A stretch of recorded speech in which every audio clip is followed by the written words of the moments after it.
ಅಭಿನಯ ಭಾರತೀಯ ಮುಖಪುಸ್ತಕದ ಎಲ್ಲ ವೀಕ್ಷಕರಿಗೆ ಶುಕ್ರವಾರ ಸಂಜೆಯ ಶುಭ ನಮಸ್ಕಾರ. ನಾನು ಡಾಕ್ಟರ್ ವಿಶ್ವನಾಥ್ ವಂಶಾಕೃತ ಮಠ, ವಿಶ್ರಾಂತ ಪ್ರಾಧ್ಯಾಪಕ, ಇಲ್ಕಲ್, ಬಾಗಲಕೋಟೆ ಜಿಲ್ಲೆ.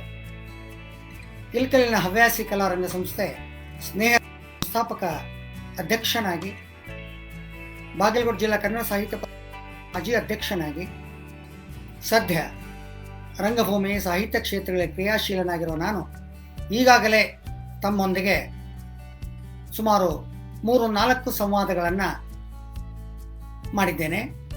ಇವತ್ತು ವಿಶೇಷವಾಗಿ ವೃತ್ತಿ ರಂಗಕಲೆಯ ಅಧ್ವೈರ್ಯ, ಕವಿ, ನಾಟಕಕಾರ, ದಿವಂಗತ ಪಿ.ಬಿ. ದುತ್ತರಗಿ, ಗುಬ್ಬಿ ವೀರಣ್ಣ ಪ್ರಶಸ್ತಿ ಪುರಸ್ಕೃತರಾಗಿರ್ತಕ್ಕಂತಹ ದಿವಂಗತ ಪಿ.ಬಿ. ದುತ್ತರಗಿಯವರ ಕುರಿತಂತೆ ಅವರ ನಾಟಕಗಳು, ಅವರ ಕಂಪನಿ, ಅವರ ಜೀವನ ಚಿತ್ರಣವನ್ನು ತಮ್ಮೊಂದಿಗೆ ಹಂಚಿಕೊಳ್ತಾ ಇದ್ದೇನೆ. ಇಂತಹ ಒಂದು ಅವಕಾಶಕ್ಕೆ ಕಾರಣೀಭೂತರಾಗಿರ್ತಕ್ಕಂತಹ ಅಭಿನಯ ಭಾರತೀಯ ಸಂಯೋಜಕರಾದ ಶ್ರೀ ಅರವಿಂದ್ ಕುಲಕರ್ಣಿ ಅವರಿಗೂ ಹಾಗೂ ಇನ್ನೋರ್ವ ಸಹ ಸಂಯೋಜಕರಾಗಿರ್ತಕ್ಕಂತಹ ಶ್ರೀಮತಿ ಜ್ಯೋತಿ ದೀಕ್ಷಿತ್ ಅವರಿಗೂ ಎಲ್ಲ ಕಲಾಬಂಧುಗಳ ಪರವಾಗಿ ವಂದನೆಗಳನ್ನ, ಕೃತಜ್ಞತೆಗಳನ್ನ ಅರ್ಪಿಸ್ತಾ, ದಿವಂಗತ ಪಿ.ಬಿ. ದುತ್ತರಗಿ, ಗುಬ್ಬಿ ವೀರಣ್ಣ ಪ್ರಶಸ್ತಿ ಪುರಸ್ಕೃತ, ಬಾಗಲಕೋಟೆ ಜಿಲ್ಲೆಯ ಹುನಗುಂದ ತಾಲೂಕಿನ ಸುಳಿಭಾವಿ ಗ್ರಾಮದ ದಿವಂಗತ ಪಿ.ಬಿ. ದುತ್ತರಗಿಯವರ ಕುರಿತಂತೆ ನಿಮ್ಮೊಂದಿಗೆ ಮಾತನಾಡಲಿವೆ. ಈ ಹಿಂದೆ ನವೆಂಬರ್ 1 2020 ನವೆಂಬರ್ 1 ಅವರ ಪುಣ್ಯ ಸ್ಮರಣೆಯ ದಿನದಂದು ಈಗಾಗಲೇ ಆನ್ಲೈನ್ನಲ್ಲಿ ಅವರ ಜೀವನ ಚಿತ್ರಣವನ್ನು ಕುರಿತಂತೆ ನಾನು ಸಂವಾದವನ್ನು ಬೇರೊಂದು ವೇದಿಕೆಯ ಮೇಲೆ ಮಾಡಿದ್ದೆ. ಆದರೆ ಇಲ್ಲಿ ಇವತ್ತು ಅಭಿನಯ ಭಾರತೀಯ ವಿಶೇಷ ಏನಂದರೆ, ಅವರ ಜೀವನ ಚಿತ್ರಣವನ್ನು ಬಹಳ ಚಿಕ್ಕದಾಗಿ ಚೊಕ್ಕದಾಗಿ ನಿಮ್ಮೊಂದಿಗೆ ನಿವೇದಿಸುವುದರೊಂದಿಗೆ ನಿಜವಾಗಿಯೂ ಅವರು ಕಂಪನಿಯನ್ನು ಹೇಗೆ ಕಟ್ಟಿದರು, ಅವರ ನಾಟಕಗಳು ಹೇಗೆ ಪರಿಣಾಮಕಾರಿ ಅನ್ನುವ ಅಂಶಗಳ ಮೇಲೆ ನಮ್ಮ ಧ್ಯಾನವನ್ನು ಕೇಂದ್ರೀಕರಿಸಿ, ವಿಷಯವನ್ನು ಕೇಂದ್ರೀಕರಿಸಿ ನಿಮ್ಮೊಂದಿಗೆ ಮಾತನಾಡಲಿದ್ದೇನೆ. ಆತ್ಮೀಯ ವೀಕ್ಷಕರೇ, ಉತ್ತರ ಕರ್ನಾಟಕ ಕಲೆ, ಸಾಹಿತ್ಯ, ಸಂಸ್ಕೃತಿ, ನಾಟಕ, ವಾಸ್ತುಶಿಲ್ಪ ಕಲೆ ಇತ್ಯಾದಿಗಳಲ್ಲಿ ಜಗತ್ಪ್ರಸಿದ್ಧವಾಗಿರ್ತಕ್ಕಂಥದ್ದು. ಇಂತಹ ಉತ್ತರ ಕರ್ನಾಟಕದ ಬಾಗಲಕೋಟೆ ಜಿಲ್ಲೆಯ ಹುನಗುಂದ ತಾಲೂಕಿನ ಸುಳಿಭಾವಿ ಎನ್ನುವಂತಹ ಕುಗ್ರಾಮದಲ್ಲಿ 15/6/1928 ಸನ್ಮಾನ್ಯ ಶ್ರೀ ಪಿ.ಬಿ. ದುತ್ತರಗಿಯವರು ಬಡ ನೇಕಾರ ಕುಟುಂಬದಲ್ಲಿ ಜನಿಸುತ್ತಾರೆ. ಮೊದಲೇ ಬಡತನ ಮನೆ ಮಾಡಿರ್ತಾ ಇದೆ. ಅವರ ತಂದೆ ಬಸವಣ್ಣಪ್ಪ ಅವರು ಕೂಡ ಕಲಾವಿದರೆ. ಆ ಕುಗ್ರಾಮದಲ್ಲಿ ಉದ್ಯೋಗಕ್ಕಾಗಿ ಇತರೆ ಯಾವುದೇ ರೀತಿಯ ನೌಕರಿಗಳು ದೊರೆಯದೇ ಇರುವುದರಿಂದ ಅವತ್ತಿನ ಕಾಲದ ಪ್ರಖ್ಯಾತ ಕಲಾವಿದ ಹಂದಿಗನೂರು ಸಿದ್ದರಾಮಪ್ಪ ಅವರ ನಾಟಕ ಕಂಪನಿಯಲ್ಲಿ ಕಲಾವಿದರಾಗಿ ಕೆಲಸ ಮಾಡ್ತಾ ಇದ್ದಾರೆ. ನಿಮಗೆಲ್ಲ ಗೊತ್ತಿದೆ, ಸ್ವಾತಂತ್ರ್ಯ ಪೂರ್ವದಲ್ಲಿ, ಸ್ವಾತಂತ್ರ್ಯ ನಂತರ 1970ರ ದಶಕದವರೆಗೆ ಕರ್ನಾಟಕ ಅದ್ಭುತವಾಗಿರ್ತಕ್ಕಂತಹ ರಂಗ ಕಲಾವಿದರ ನೆಲೆವೀಡಾಗಿತ್ತು. ಅದರಲ್ಲಿ ಪ್ರಮುಖವಾಗಿ ತಮಗೀಗಾಗಲೇ ಗೊತ್ತಿರುವಂತೆ ಹೊನ್ನಪ್ಪ ಭಾಗವತ, ಎಲೆವಾಳ ಸಿದ್ದಯ್ಯ ಸ್ವಾಮಿ, ಅದೃಶ್ಯಪ್ಪ ಮಾನ್ವಿ, ಹಂದಿಗನೂರು ಸಿದ್ದರಾಮಪ್ಪ, ಗುಬ್ಬಿ ವೀರಣ್ಣ, ಡಾಕ್ಟರ್ ರಾಜ್ಕುಮಾರ್ ಮುಂತಾದವರ ರಂಗ ನಿಷ್ಣಾತತೆಯೊಂದಿಗೆ, ಅದ್ಭುತವಾದ ಪಾತ್ರ ಪರಿಚಯದೊಂದಿಗೆ ಇಡೀ ಕರ್ನಾಟಕದ ಜನಮಾನಸದಲ್ಲಿ ಹೆಸರಾಗಿದ್ದರು. ಅಂತಹ ಒಬ್ಬ ಅವಿಭಜಿತ ವಿಜಯಪುರ ಜಿಲ್ಲೆಯ ಹಂದಿಗನೂರು ಸಿದ್ದರಾಮಪ್ಪ ರಾಜ್ಯಾದ್ಯಂತ, ರಾಷ್ಟ್ರಾದ್ಯಂತ ಪ್ರಖ್ಯಾತನಾಗಿರ್ತಕ್ಕಂಥ ಕಲಾವಿದ. ಅವರೇ ಒಂದು ಸ್ವತಃ ನಾಟಕ ಕಂಪನಿಯನ್ನು ಕಟ್ಟಿದಾಗ ಆ ಕಂಪನಿಯಲ್ಲಿ ಈ ನಮ್ಮ ಪಿ.ಬಿ. ದುತ್ತರಗಿಯವರ ತಂದೆಯವರು ಕಲಾವಿದರಾಗಿ ಕೆಲಸ ಮಾಡ್ತಾ ಇದ್ರು. ಬೆಳೆಯುತ್ತಿರೋ ಬಾಲ್ಯದಲ್ಲಿ, ಮನೆತನದ ಕಡುಬಡತನದಲ್ಲಿ ಇದ್ದ ಊರಿನಲ್ಲಿ ಯಾವುದೇ ರೀತಿಯ ವಾಸ್ತವ್ಯ ಸಾಧ್ಯವಾಗದೇ ಇದ್ದಾಗ ಇವರ ತಂದೆ ಬಸವಣ್ಣಪ್ಪನವರು ತಮ್ಮೊಂದಿಗೆ ಪುಂಡಲೀಕಪ್ಪ ಬಸವಣ್ಣಪ್ಪ ದುತ್ತರಗಿ, ಪುಂಡಲೀಕಪ್ಪ ಅವರ ಹೆಸರು, ಪುಂಡಲೀಕಪ್ಪ ಅವರನ್ನು ಕರೆದುಕೊಂಡು ನಾಟಕ ಕಂಪನಿ ಸೇರ್ತಾರೆ. ಅಲ್ಲಿ ಇವರೊಂದಿಗೆ ಬಾಲ್ಯಾವಸ್ಥೆಯಲ್ಲಿ ಕೆಲಸ ಮಾಡ್ತಾ ಅಲ್ಲಿ ಇದ್ದಂತಹ ಪ್ರಮುಖ ನಾಟಕರಾಗಿರ್ತಕ್ಕಂಥ ಅವತ್ತಿನ ಕಾಲದ ಪ್ರಮುಖ ನಾಟಕರಾದ ಜಿ ಹೆಗಡೆ, ಇನಾಮದಾರ್ ಅವರ ವಿಶೇಷ ಸೇವೆಯನ್ನು ಇವರು ದುತ್ತರಿಗೆ ಅವರು ಮಾಡ್ತಿರ್ತಾರೆ. ಕವಿಗಳ ಹತ್ತಿರವೇ ಅಂದರೆ ನಾವು ಸಾಮಾನ್ಯವಾಗಿ ಉತ್ತರ ಕರ್ನಾಟಕದಲ್ಲಿ ನಾಟಕಕಾರರನ್ನ, ಕಂಪನಿಯ ನಾಟಕಕಾರರನ್ನ ಕವಿಗಳೆಂದು ಕರೆಯುತ್ತೇವೆ. ಅಂತ ನಾಟಕಕಾರರ ಹತ್ರ ಸೇವೆಯನ್ನು ಮಾಡ್ತಾ ಪುಂಡಲೀಕಪ್ಪನವರಿಗೆ ಸಹಜವಾಗಿ ಸಾಹಿತ್ಯ, ಸಂಭಾಷಣೆ, ನಾಟಕದ ಗೀಳು ಹತ್ತು ತರುತ್ತಾ ಇದೆ. ಕೆಲವು ದಿನಗಳ ಕಾಲ ಅವರು ಈ ಎಲ್ಲ ಸಂಪರ್ಕ ಸಾಂಗತ್ಯದಿಂದ ಓದು, ಬರಹ ಇತ್ಯಾದಿಗಳನ್ನು ಕೇವಲ 4ನೇ ವರ್ಗಕ್ಕೆ ನಿಲ್ಲಿಸಿದಾಗಲೂ ಕೂಡ ಇತರೆ ಸಾಮಾನ್ಯ ಓದಿನಲ್ಲಿ ಅವರು ಮುಂದಾಗ್ತಾರೆ. ಅವತ್ತು ಅವರನ್ನು ಆಕರ್ಷಿಸಿರ್ತಕ್ಕಂಥದ್ದು ಪಂಪ, ರನ್ನ, ಪೊನ್ನ, ಹರಿಹರ, ಜನ್ನ ಮುಂತಾದವರ ಕಾವ್ಯಗಳು, ಅವತ್ತಿನ ಪ್ರಖ್ಯಾತ ಸಾಹಿತಿಗಳಾಗಿರ್ತಕ್ಕಂತಹ ಕುವೆಂಪು, ಬೇಂದ್ರೆ, ಕಾರಂತ್ ಮುಂತಾದವರ ಕೃತಿಗಳು ಇವರ ಮೇಲೆ ಪ್ರಭಾವ ಬೀಳ್ತಾ ಇದ್ದಾವೆ. ಅದಕ್ಕೆ ಕಾರಣ ಅವತ್ತು ಅವರು ಹೆಗಡೆ ಮತ್ತು ಇನಾಮದಾರ್ ಅಂತ ನಾಟಕಕಾರರ ಸಾಂಗತ್ಯದಲ್ಲಿದ್ದ ಕಾರಣ. ಮುಂದೆ ಬೆಳೆಯುತ್ತಾ ಬೆಳೆಯುತ್ತಾ ಅವರು ಸುಳಿಭಾವಿ ಗ್ರಾಮಕ್ಕೆ ಮರಳಿ ಅಲ್ಲಿ ಗೆಳೆಯರೊಂದಿಗೆ ಒಡಗೂಡಿ, ಅವರಿಗೆ 28 ವರ್ಷವಾದಾಗ ಗೆಳೆಯರೊಂದಿಗೆ ಒಡಗೂಡಿ ಹೆಚ್ಚಿನ ಓದಿಗಾಗಿ ರವೀಂದ್ರ ವಾಚನಾಲಯ ಅನ್ನುವಂಥ ಒಂದು ವಾಚನಾಲಯವನ್ನು 1956ರಲ್ಲಿ ಆರಂಭ ಮಾಡ್ತಾ ಇದ್ದಾರೆ. ಆ ರವೀಂದ್ರ ವಾಚನಾಲಯದಲ್ಲಿ ಈ ಮೊದಲೇ ಹೇಳಿದಂತೆ ಎಲ್ಲ ಪ್ರಖ್ಯಾತ ಹಿರಿಯ ಕವಿಗಳ, ಅದೇ ಪಂಪ, ಪೊನ್ನ, ಅರಣ್ಣ, ಹರಿಹರ, ರಾಘವಾಂಕ ಅವರ ಎಲ್ಲ ಕಾವ್ಯಗಳು, ಪ್ರಖ್ಯಾತ ಕಾದಂಬರಿಕಾರರಾಗಿರ್ತಕ್ಕಂತಹ ತರಾಸರನ್ನು ಹಿಡ್ಕೊಂಡು ಕುವೆಂಪುರವರು ಕಾರಂತರ ಕಾದಂಬರಿಗಳು, ಕುವೆಂಪುರವರ ಸಮಗ್ರ ಸಾಹಿತ್ಯ, ಹೀಗೆ ಒಂದೇ ಎರಡೇ ಎಲ್ಲವನ್ನ ಅಧ್ಯಯನ ಮಾಡಿರ್ತಾರೆ. ಅವರಿಗೆ ಕುವೆಂಪುರವರ ರಾಮಾಯಣ ದರ್ಶನಂ ಕಾವ್ಯವಂತೂ ಮುಖೋದ್ಗತವಾಗಿರ್ತಾ ಇದೆ. ಇವೆಲ್ಲವುಗಳ ಅಧ್ಯಯನವನ್ನು ಮಾಡಿರ್ತಕ್ಕಂಥ ಸಂದರ್ಭದಲ್ಲಿ ಅವರು ಒಂದು ತೆಲುಗು ಚಲನಚಿತ್ರ ಸ್ವರ್ಗ ಸೀಮಾ ಸಿನಿಮಾದಿಂದ ಪ್ರೇರಿತರಾಗಿ ಕಲ್ಪನಾ ಪ್ರಪಂಚ ಎನ್ನುವಂಥ ಮೊದಲ ನಾಟಕವನ್ನು ಬರೀತಾ ಇದ್ದಾರೆ. ಆ ಕಲ್ಪನಾ ಪ್ರಪಂಚ ನಾಟಕವನ್ನು ತಮ್ಮ ರವೀಂದ್ರ ವಾಚನಾಲಯದ ಎಲ್ಲ ಗೆಳೆಯರೊಂದಿಗೆ ಕೂಡಿ ಸುಳಿಭಾವಿ ಗ್ರಾಮದಲ್ಲಿ ಅಭಿನಯಿಸ್ತಾ ಇದ್ದಾರೆ. ಅದು ಆ ಗ್ರಾಮದಲ್ಲಿ ಸುತ್ತಮುತ್ತಲಿನ ಜನಮಾನಸದಲ್ಲಿ ತುಂಬ ಹೆಸರನ್ನ ತರ್ತಾ ಇದೆ. ಅದರಿಂದ ಪ್ರೇರಿತರಾಗಿರ್ತಕ್ಕಂತಹ ಪುಂಡಲೀಕಪ್ಪಣ್ಣ ಅನಕ್ರರವರ ಕಣ್ಣೀರು ಕಾದಂಬರಿಯನ್ನು ನಂದಾದೀಪ ನಾಟಕವನ್ನಾಗಿಸಿ ಮತ್ತೆ ಅದೇ ಗ್ರಾಮದಲ್ಲಿ ಅಭಿನಯಿಸ್ತಾ ಇದ್ದಾರೆ. ಅದು ಅದ್ಭುತವಾದ ಹೆಸರನ್ನು ಅವ್ರಿಗೆ ತಂದು ಕೊಡ್ತಾ ಇದೆ. ಈ ಎರಡೂ ನಾಟಕಗಳ ಹೆಸರಿನ ಪ್ರಚಾರ, ಅದನ್ನು ಬರೆದಿರ್ತಕ್ಕಂಥ ಪುಂಡಲೀಕಪ್ಪ ದುತ್ತರಿಗೆ ಅವರ ಹೆಸರನ್ನು ಕೇಳಿರ್ತಕ್ಕಂತಹ ಅವತ್ತಿನ ಉತ್ತರ ಕರ್ನಾಟಕದ ನಾಟಕ ಕಂಪನಿಗಳ ಹುಲಿ ಎಂದೇ ಖ್ಯಾತರಾಗಿರ್ತಕ್ಕಂತಹ ಜಿಲ್ಲೆಯ ಇನ್ನೊಬ್ಬ ನಾಟಕ ಕಂಪನಿಯ ಮಾಲೀಕರಾದಂತಹ ದೇವದ ಚಿತ್ರಗಿ ಗಂಗಾಧರ ಶಾಸ್ತ್ರಿಗಳು ಪುಂಡಲೀಕಪ್ಪಣ್ಣ ಅವರ ಹೆಸರನ್ನ ಕೇಳಿ, ಅವರ ನಾಟಕದ ಯಶಸ್ಸನ್ನ ಕೇಳಿ ಕರೆ ಕಳುಹಿಸಿ ತಮ್ಮ ಕಂಪನಿಗಾಗಿ ನಾಟಕವೊಂದನ್ನು ಬರೆಸ್ತಾ ಇದ್ದಾರೆ. ಅದು ಅವರ 3ನೇ ನಾಟಕ ನ್ಯಾಯಾಧೀಶ. ಅತ್ಯಂತ ಅದ್ಭುತವಾಗಿರ್ತಕ್ಕಂತಹ ಗಂಗಾಧರ ಶಾಸ್ತ್ರ ಕಂಪನಿಯಲ್ಲಿ, ಆ ಕಂಪನಿ ಹೆಸರು ಚಿತ್ತರಗಿ ಶ್ರೀ ವಿಜಯ ಮಹಾಂತೇಶ ನಾಟ್ಯ ಸಂಘ, ಚಿತ್ತರಗಿ ಶ್ರೀ ಕುಮಾರೇಶ್ವರ ನಾಟ್ಯ ಸಂಘ ಚಿತ್ತರಗಿ. ಈ ನಾಟ್ಯ ಸಂಘದಲ್ಲಿ ಗಂಗಾಧರ ಶಾಸ್ತ್ರಿಗಳ ನೇತೃತ್ವದಲ್ಲಿ ದುತ್ತರಿಗೆಯವರ ನಿರ್ದೇಶನದಲ್ಲಿ ಅವರ 3ನೇ ನಾಟಕ ಪ್ರಚಂಡ ಜಯಭೇರಿಯನ್ನು ಬಾರಿಸುತ್ತದೆ. ಅವತ್ತಿನ ಕಾಲದಲ್ಲಿ ಕರ್ನಾಟಕದಲ್ಲಿ ಸುಮಾರು 65 ಕಂಪನಿಗಳು ನೆಲೆ ನಿಂತಿದ್ದವು. ಆವಾಗ ಯಾರು ಒಬ್ಬರು ಹೊಸ ನಾಟಕಕಾರರ ಹೆಸರು ಮಾಡ್ತಾ ಇದ್ದಾರೋ ಅವರಿಗೆ ದುಂಬಾಲು ಬಿದ್ದು ನಾಟಕ ಕಂಪನಿಗಳವರು ಕರೆಯಿಸಿಕೊಂಡು ನಾಟಕಗಳನ್ನು ಬರೆಸ್ತಾ ಇರ್ತಕ್ಕಂಥ ಕಾಲ. ವೀಕ್ಷಕರೇ, ಸ್ವಲ್ಪದರಲ್ಲಿ ಅವರ ಜೀವನ ಚಿತ್ರಣವನ್ನು ಮುಗಿಸಿ ನಾನು ಅವರ ಕಂಪನಿ ಕಟ್ಟಿದ ಸಾಹಸಗಾಥೆ, ಅವರ ನಾಟಕಗಳ ಕುರಿತಂತೆ ವಿವರವನ್ನು ನಿಮ್ಮ ಮುಂದೆ ಬಿಚ್ಚಿಡ್ತಾ ಇದ್ದೇನೆ. ಯಾಕೆಂದರೆ ಆ ಕಂಪನಿಗಳ ಕುರಿತಂತೆ, ಅವರ ನಾಟಕಗಳ ಕುರಿತಂತೆ ಹೇಳಬೇಕಾದಾಗ ಅದಕ್ಕೆ ಕಾರಣ ಆಗಿರ್ತಕ್ಕಂತಹ ಅವರ ಪೂರ್ವ ಸಿದ್ಧತೆಯನ್ನು, ಅವರ ಪೂರ್ವ ಜೀವನದ ನೋಟವನ್ನು ನಾನಿಲ್ಲೇ ನಿಮ್ಮೊಂದಿಗೆ ವಿಶ್ಲೇಷಿಸಲೇಬೇಕಾಗ್ತಾ ಇದೆ. ಈ ಹಿನ್ನೆಲೆಯಲ್ಲಿ ಅವರ 3ನೇ ನಾಟಕ ಗಂಗಾಧರ ಶಾಸ್ತ್ರಿಗಳ ನ್ಯಾಯಾಧೀಶ ಜನಪ್ರಿಯತೆಯನ್ನು ಪಡೆದುಕೊಂಡಿರ್ತಕ್ಕಂಥದ್ದನ್ನು ಗಮನಿಸಿದ ಮೇಲೆ ಮುರಾಯಿ ಗವಾಯಿಗಳು ತಮ್ಮ ಅಮರೇಶ್ವರ ನಾಟ್ಯ ಸಂಘಕ್ಕಾಗಿ ದುತ್ತರಿಗೆಯವರಿಗೆ ಒಂದು ನಾಟಕ ಬರೆದುಕೊಡುವಂತೆ ದುಂಬಾಲು ಬೀಳ್ತಾ ಇದ್ದಾರೆ. ಆಗ ದುತ್ತರಿಗೆಯವರು ಹಳೆಯ ಕಾವ್ಯಗಳನ್ನ ಪರಿಶೋಧಿಸಿದಾಗ ಅವರಿಗೆ ಹರಿಹರನ ಗಿರಿಜಾ ಕಲ್ಯಾಣ ಬಹಳಷ್ಟು ಆಕರ್ಷಣೆಯನ್ನು ಕೊಡ್ತಾ ಇದೆ. ಈಗಾಗಲೇ ಆ ಕಾವ್ಯವನ್ನು ಎಸ್ ವಿ ಪರಮೇಶ್ವರ ಭಟ್ಟರವರು ಅದನ್ನು ಕನ್ನಡಾನುವಾದ ಮಾಡಿರ್ತಾ ಇದ್ದಾರೆ. ಅವೆರಡುಗಳ ಸಮ್ಮಿಳನವನ್ನು ಇಟ್ಟುಕೊಂಡು ಅದ್ಭುತವಾಗಿರ್ತಕ್ಕಂತಹ ಒಂದು ಪೌರಾಣಿಕ ಕಣ್ಣಿಗೆ ಕಟ್ಟುವಂತಹ ದೃಶ್ಯ ಮಾಧ್ಯಮವಾಗಿ ಹರಗಿರಿಜೆ ಎನ್ನುವಂತಹ 4ನೇ ನಾಟಕ ಬರೀತಾ ಇದ್ದಾರೆ. ಅದರಲ್ಲಿ ಸ್ವತಃ ಗವಾಯಿಗಳೇ ಅದ್ಭುತವಾದ ಪಾತ್ರವನ್ನು ವಹಿಸ್ತಾ ಇದ್ದಾರೆ.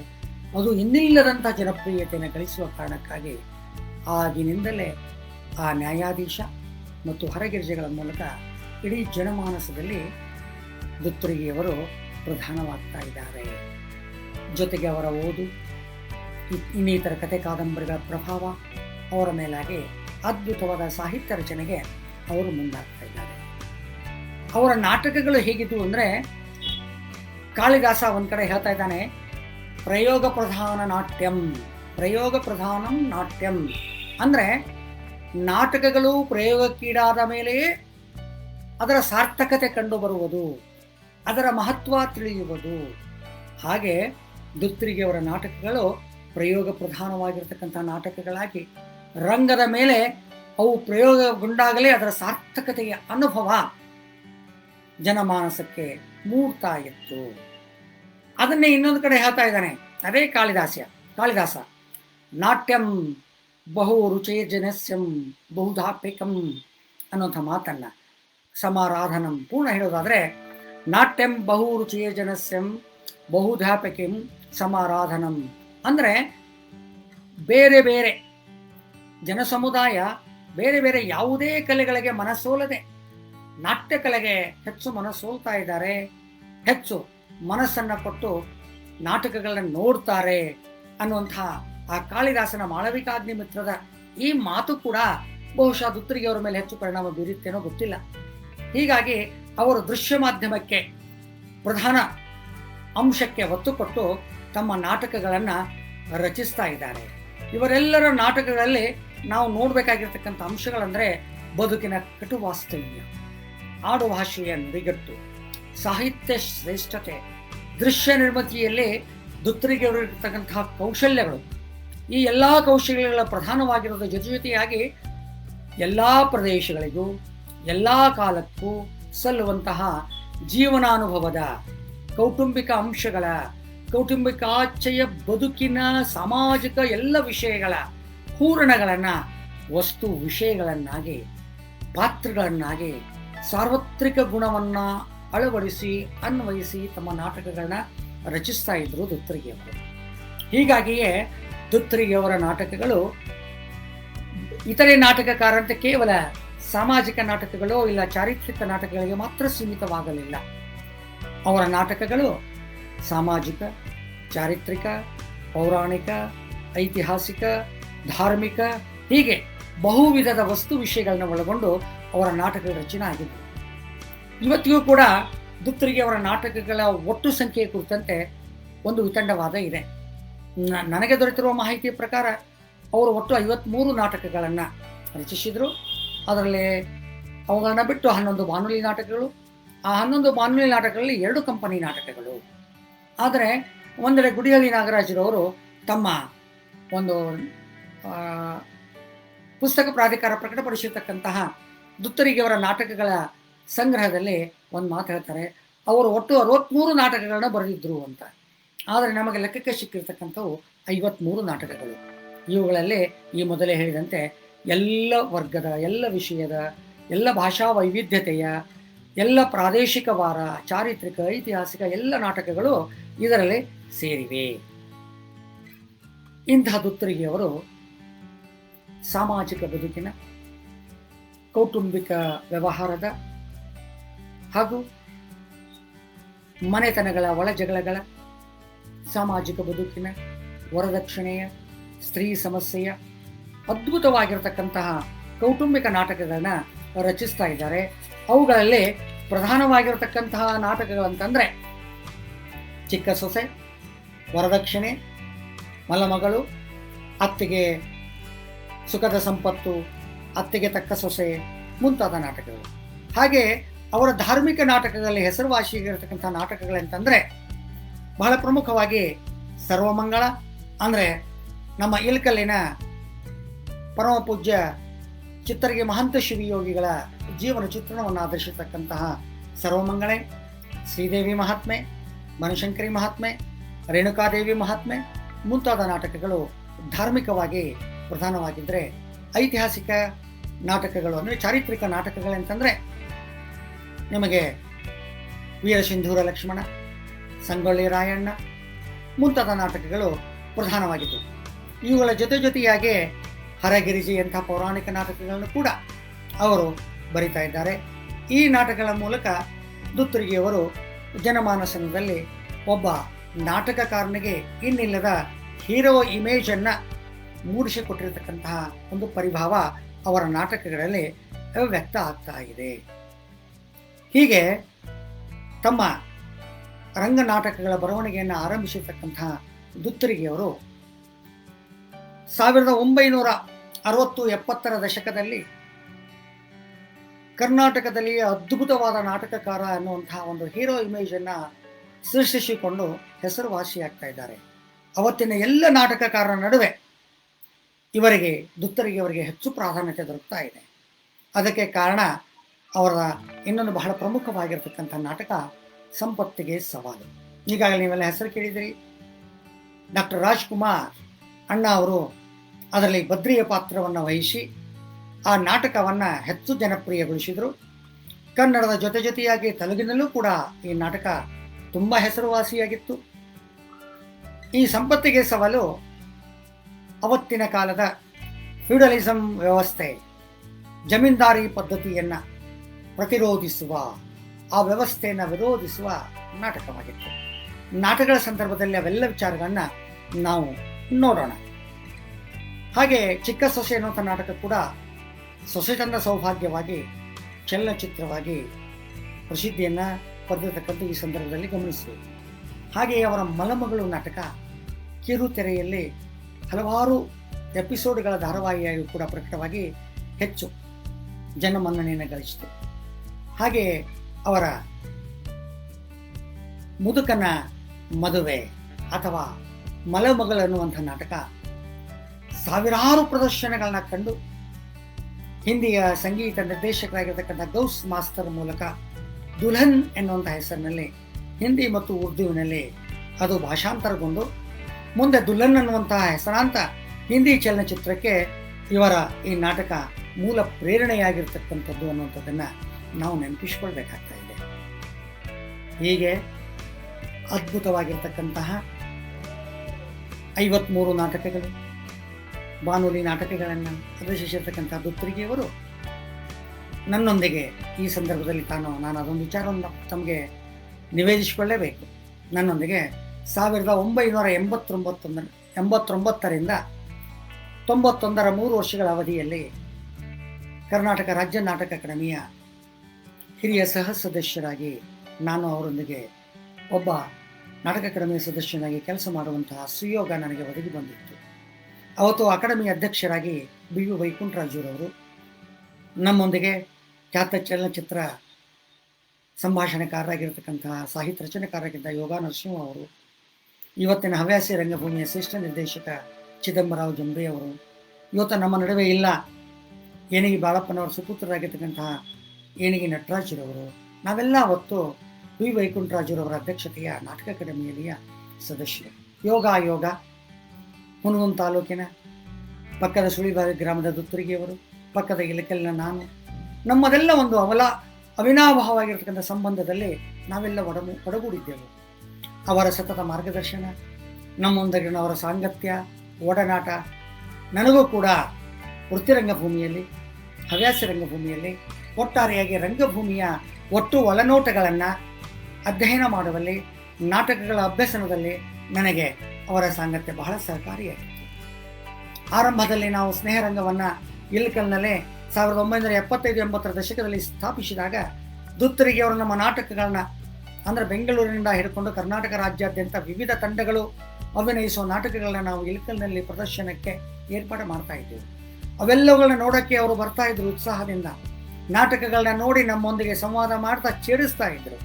ಏನಪ್ಪ, ನಮ್ಮ ವೃತ್ತಿರಂಗದ ನಾಟಕಗಳು ಸಂಚಾರಿ ವಿಶ್ವವಿದ್ಯಾಲಯವಿದ್ದಂತೆ. ಅದು ಮೂರನೇ ಜಗತ್ತನ್ನು ತೆರೆದು ತೋರಿಸ್ತಾ ಇದೆ. ಜೀವನಾನುಭವದ ಕಟು ವಾಸ್ತವ ಸಂಗತಿಗಳನ್ನು ನಾವೆಲ್ಲ ಬಿಚ್ಚಿಡ್ತಾ ಇದ್ದೇವೆ. ಅಲ್ಲಿ ವಾಸ್ತವಿಕ ನೆಲೆಗಟ್ಟಿನ ಮೇಲೆ ರಂಗಪರದೆಗಳು, ಮನೆಯ ಸೀನರಿಗಳು, ದೇವಸ್ಥಾನದ ಸೀನರಿಗಳು ಜಗಮಗಿಸ್ತಾ ಇರ್ತವೆ. ನೀವು ಯಾವುದೂ ಬೇಡ, ಸ್ಮಶಾನ ವೈರಾಗ್ಯ ಎನ್ನುವ ಹಾಗೆ ಕರಿಬಟ್ಟೆಯನ್ನ ನೀಲಿ ಬಟ್ಟೆಯನ್ನ ಕಟ್ಟಿಕೊಂಡು ನಾಟಕ ಮಾಡ್ತೀರಿ, ಇದನ್ನು ಯಾರು ಇಷ್ಟಪಡ್ತಾರಪ್ಪ ಅಂತ ನಮ್ಮನ್ನೆಲ್ಲ ಛೇಡಿಸ್ತಾ ಇದ್ರು. ಆದರೆ ಬರ್ತಾ ಬರ್ತಾ ಅವರಿಗೆ ಸತ್ಯಾಸತ್ಯತೆಯ ಅರ್ಥವಾದಾಗ ನಮ್ಮನ್ನು ಅಭಿನಂದಿಸ್ತಾ ಇದ್ರು. ನಿಜ, ನಮ್ಮ ನಾಟಕಗಳು ವೈಭೋಗ ಭ್ರಮೆಯನ್ನ ಸೃಷ್ಟಿಸುವುದರ ಜೊತೆಯಾಗಿ ಬದುಕನ್ನ ತಿದ್ದುತ್ತವೆ, ಸಮಾಜವನ್ನ ಬದಲು ಮಾಡ್ತವೆ ಅನ್ನೋದು ಅಷ್ಟೇ ಸತ್ಯ. ಆದರೆ ನಿಮ್ಮ ನಾಟಕಗಳು ಅಂತ ಯಾವ ಭ್ರಮೆಗಳೂ ಇಲ್ಲದೆ ನೇರವಾಗಿ ಮನುಷ್ಯರನ್ನ ತಟ್ಟಿ ಜೀವನಾನುಭವವನ್ನು ಕಟ್ಟಿಕೊಟ್ಟು ಸಾಮಾಜಿಕ ಬದಲಾವಣೆಯಲ್ಲಿ ತರೋದಕ್ಕೆ ನಿಮ್ಮ ನಾಟಕಗಳು, ಹವ್ಯಾಸಿ ನಾಟಕಗಳು ಕೂಡ ಕಾರಣ ಆಗ್ತವೆ ಅನ್ನುವಂಥ ಸತ್ಯಾಸತ್ಯತೆಯನ್ನು ಒಪ್ಪಿಕೊಂಡು ನಮ್ಮೊಂದಿಗೆ ಸಂವಾದಿಯಾಗಿ ಸ್ನೇಹಪರರಾಗಿ ಸಹೃದಯಿಗಳಾಗಿರ್ತಾ ಇದ್ದರು. ಹೀಗೆ ಇಡೀ ಕರ್ನಾಟಕದಲ್ಲಿ ಹೆಸರು ಆಸಿಯಾಗ್ತಾ ರಾಜ್ಯೋತ್ಸವ ಪ್ರಶಸ್ತಿ, ಕರ್ನಾಟಕ ರಾಜ್ಯ ನಾಟಕ ಅಕಾಡೆಮಿ ಪ್ರಶಸ್ತಿ 1999 2000ನಲ್ಲಿ ಗುಬ್ಬಿ ಕರ್ನಾಟಕ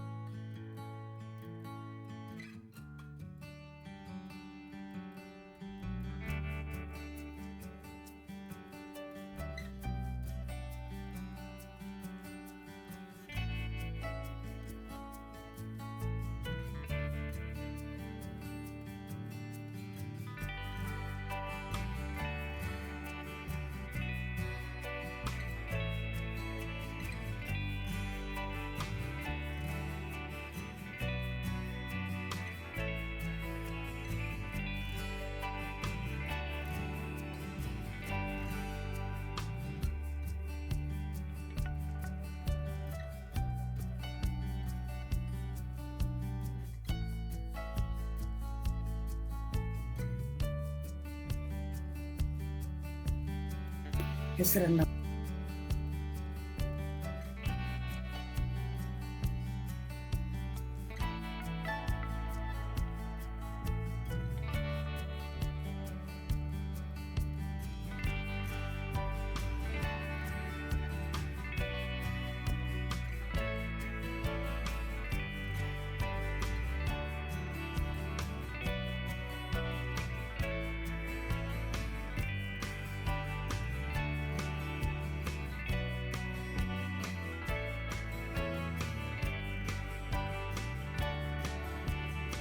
ಕುಟುಂಬ ಅಂತ ಮೊದಲೇ ಹೇಳಿದ್ದೆ. ಅವರು ನಿಧನರಾದ ಮೇಲೆ ಒಂದರ್ಥದಲ್ಲಿ ದುತ್ತರಿಗೆಯವರು ನಿರುಪಾಯರಾಗ್ತಾ ಇದ್ದಾರೆ, ಸಂಗಾತಿ ಇಲ್ಲದೆ ಚಡುಪಡಿಸ್ತಾ ಇರ್ತಾರೆ. ಅವತ್ತಿನ ಸಂದರ್ಭದಲ್ಲಿ ಮೈಸೂರು ಕರ್ನಾಟಕದಲ್ಲಿ ಚಿತ್ರದುರ್ಗ ದಾವಣಗೆರೆ ಭಾಗದಲ್ಲಿ ಸರೋಜಮ್ಮ ದುತ್ತರು ಒಬ್ಬ ಪ್ರಖ್ಯಾತ ಅಭಿನೇತ್ರಿಯಾಗಿದ್ದರು.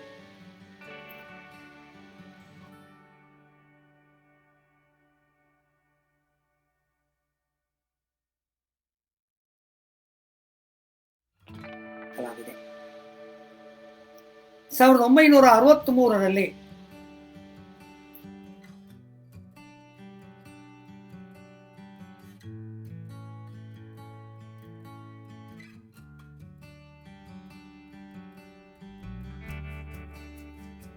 ನಾಟಕಕಾರ, ಪ್ರಯೋಗ ಪ್ರಧಾನ ನಾಟಕಗಳ ರಚನೆಕಾರ, ಯಶಸ್ವಿ ನಾಟಕಕಾರ ಇತ್ಯಾದಿ ನಾಮಧೇಯಗಳಿಂದ ನಾಟಕಕಾರನಿಗೆ ಈ ಹಿಂದೆ ನಾನು ಹೇಳಿದಂತೆ ಒಂದು ನಾಯಕ ಪಟ್ಟವನ್ನು ಕಟ್ಟಿರ್ತಕ್ಕಂಥ ಶ್ರೇಯಸ್ಸು ದುತ್ತರಿಗೆ ಅವರು ಸಲ್ತಾ ಇದೆ. ಆ ಹೆಸರಿನ ಪ್ರಾಮುಖ್ಯತೆಯನ್ನು ಮನಗಂಡಿರ್ತಕ್ಕಂತಹ ಸರೋಜಮ್ಮ ಅವರು 1963ರಲ್ಲಿ ಇವರಿಗೆ ಸಹಧರ್ಮಿಣಿಯಾಗಿ ರಂಗಕಲೆಯನ್ನು ಪೋಷಿಸೋಕೆ ಕಾರಣ ಆಗ್ತಾ ಇದ್ದಾರೆ. ಒಂದೆಡೆ ಸರ್ವಜ್ಞ ಹೇಳಿದ ಹಾಗೆ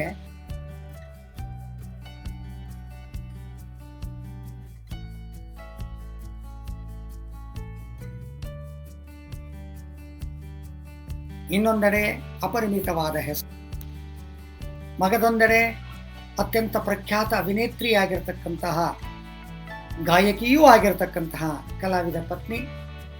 ಅವತ್ತಿನ ಕಾಲದಲ್ಲಿ ಭೂಮಿಯಲ್ಲಿ ಸ್ವತಃ ಪ್ರಮುಖ ಪಾತ್ರವನ್ನು ವಹಿಸ್ತಾ ಇರ್ತಕ್ಕಂಥ ನಾಯಕಿಯರು ಗಾಯಕಿಯರೂ ಆಗಿರ್ತಾ ಇದ್ರು. ಹೀಗಾಗಿ ಬಹಳಷ್ಟು ನಾಟಕಗಳು ಸಂಗೀತ ಗಾಯಕಿ ಪ್ರಧಾನ ನಾಟಕಗಳಾಗಿರ್ತಾ ಇದ್ವು. ನಾಟಕ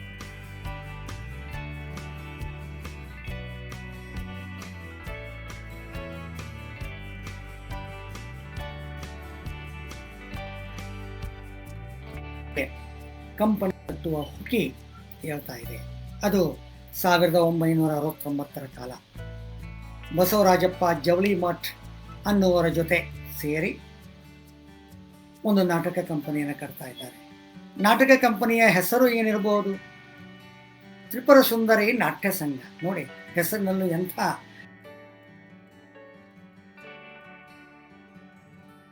ತ್ರಿಪುರ ಸುಂದರಿ ನಾಟ್ಯ ಸಂಘ. ಬಸವರಾಜಪ್ಪ ಜವಳಿ ಪಾಲ್ದಾರೊಂದಿಗೆ ಅವರು ನಾಟಕ ಕಂಪನಿ ಆರಂಭಿಸ್ತಾ ಇದ್ದಾರೆ.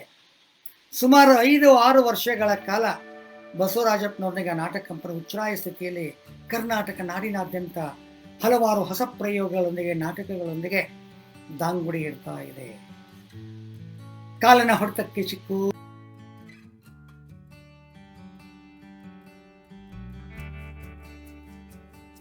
ಅವತ್ತು ಋತುರಿಗೆ ಅವರು ಅತಂತ್ರರಾಗ್ತಾ ಇದ್ದಾರೆ.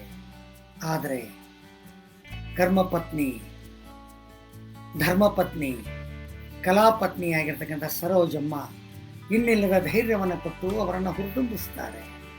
ಆಗ 1975ರಲ್ಲಿ ಸ್ವತಂತ್ರವಾಗಿ ಶ್ರೀ ಸಿದ್ಧಲಿಂಗ ವಿಜಯ ನಾಟ್ಯ ಸಂಘ ಎನ್ನುವಂಥ ನಾಟಕ ತಂಡವನ್ನು ಕಟ್ತಾ ಇದ್ದಾರೆ. ಪಕ್ಕದ ಸಿದ್ಧನ ಕೊಳ್ಳದ ಆರಾಧ್ಯ ದೈವ ಸಿದ್ಧಲಿಂಗರ ಆಶೀರ್ವಾದದಿಂದ ಸಿದ್ಧಲಿಂಗ ವಿಜಯ ನಾಟ್ಯ ಸಂಘ ಆಗ್ತಾ ಇದೆ. ಆದರೆ ನಾವಿಲ್ಲಿ ಪ್ರಮುಖವಾಗಿ ಗಮನಿಸಬೇಕು, ಜ್ಞಾನದ ಬಲವಿತ್ತು, ಅಖಂಡವಾಗಿರ್ತಕ್ಕಂತಹ ಓದಿನ ಬಲ ಇತ್ತು, ಯಥೇಚ್ಛ ಜ್ಞಾನದ ಖಣಿ ಅವರಾಗಿದ್ರು. ಆದರೆ ನಾಟಕ ಕಂಪನಿಗೆ ಮೂಲ ಹಣದ ತೊಡಕು, ಹಣದ ತೊಂದರೆ, ಆರ್ಥಿಕ ಪರಿಮಿತಿಗಳ ನಡುವೆಯೇ ಅವರು ಸುಮಾರು 69 ವರ್ಷಗಳ ಕಾಲ, ಅಂದರೆ 1900 ಅವರು 16 ವರ್ಷಗಳ ಕಾಲ ಬಹಳಷ್ಟು ಕಷ್ಟಪಟ್ಟು ಕಂಪನಿಯನ್ನು ನಡೆಸ್ತಾ ಇದ್ದಾರೆ. 40 ಜನ ಕಲಾವಿದರನ್ನ ಕಟ್ಟಿಕೊಂಡು ಹುಬ್ಬಳ್ಳಿ, ಗದಗ, ಇಳಕಲ್ಲ, ಹಾವೇರಿ, ದಾವಣಗೆರೆ ಹೀಗೆ ಒಂದೇ ಎರಡೇ ಎಲ್ಲರಿಗೂ ಅವರ ನಾಟಕ ಕಂಪನಿ ಪ್ರದರ್ಶನಗಳನ್ನ ಕೊಡ್ತಾ ಇದೆ. ಆಗಾಗ ಕಂಪನಿಗಳು, ಆಗಾಗ ಅವರ ನಾಟಕ ಕಂಪನಿ ಸಂಕಷ್ಟಕ್ಕೆ ಸಿಲುಕಿದಾಗ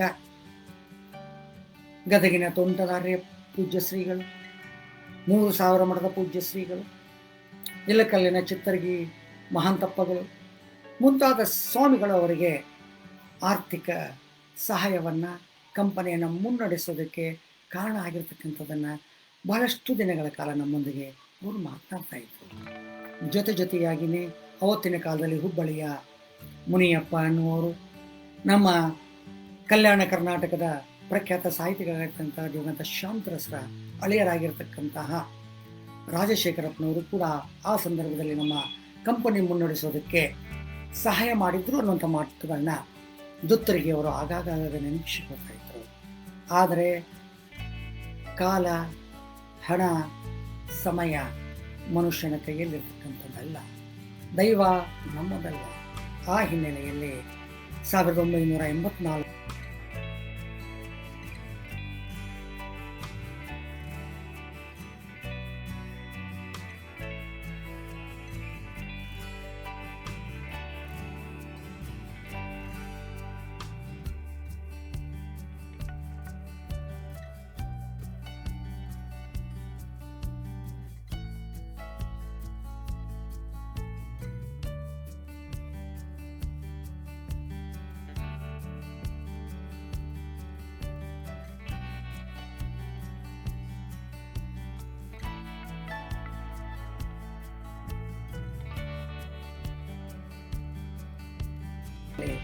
ಅವರು 6ಕ್ಕೂ ಏರದೆ 3ಕ್ಕೂ ಇಳಿಯದೆ ಯಥಾಸ್ಥಿತಿಯಲ್ಲಿ ಅವರ ಜೀವನ ಸಾಗ್ತಾ ಇರ್ತದೆ.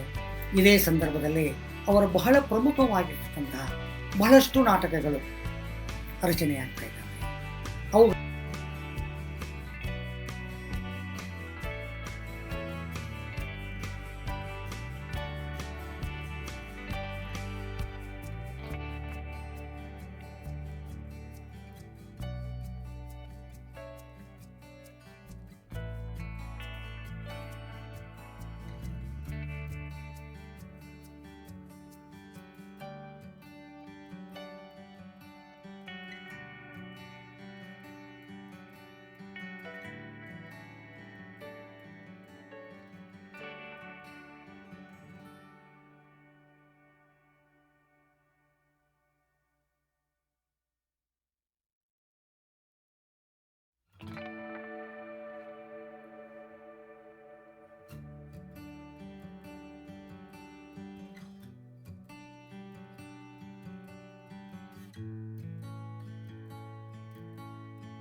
ಕಟು ವಾಸ್ತವದ ಮಾತುಗಳನ್ನ ಕೇಳಿದಾಗ ಮನಸ್ಸಿಗೆ ವಿಷಾದ ಮೂಡುತ್ತದೆ.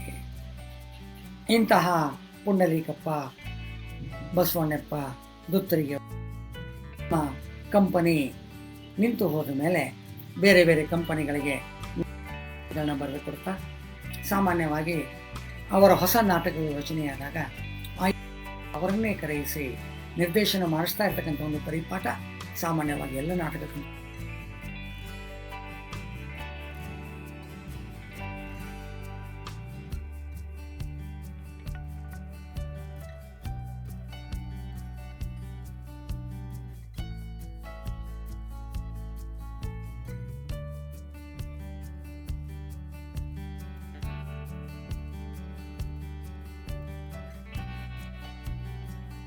ಹೇಳಿದಂತೆ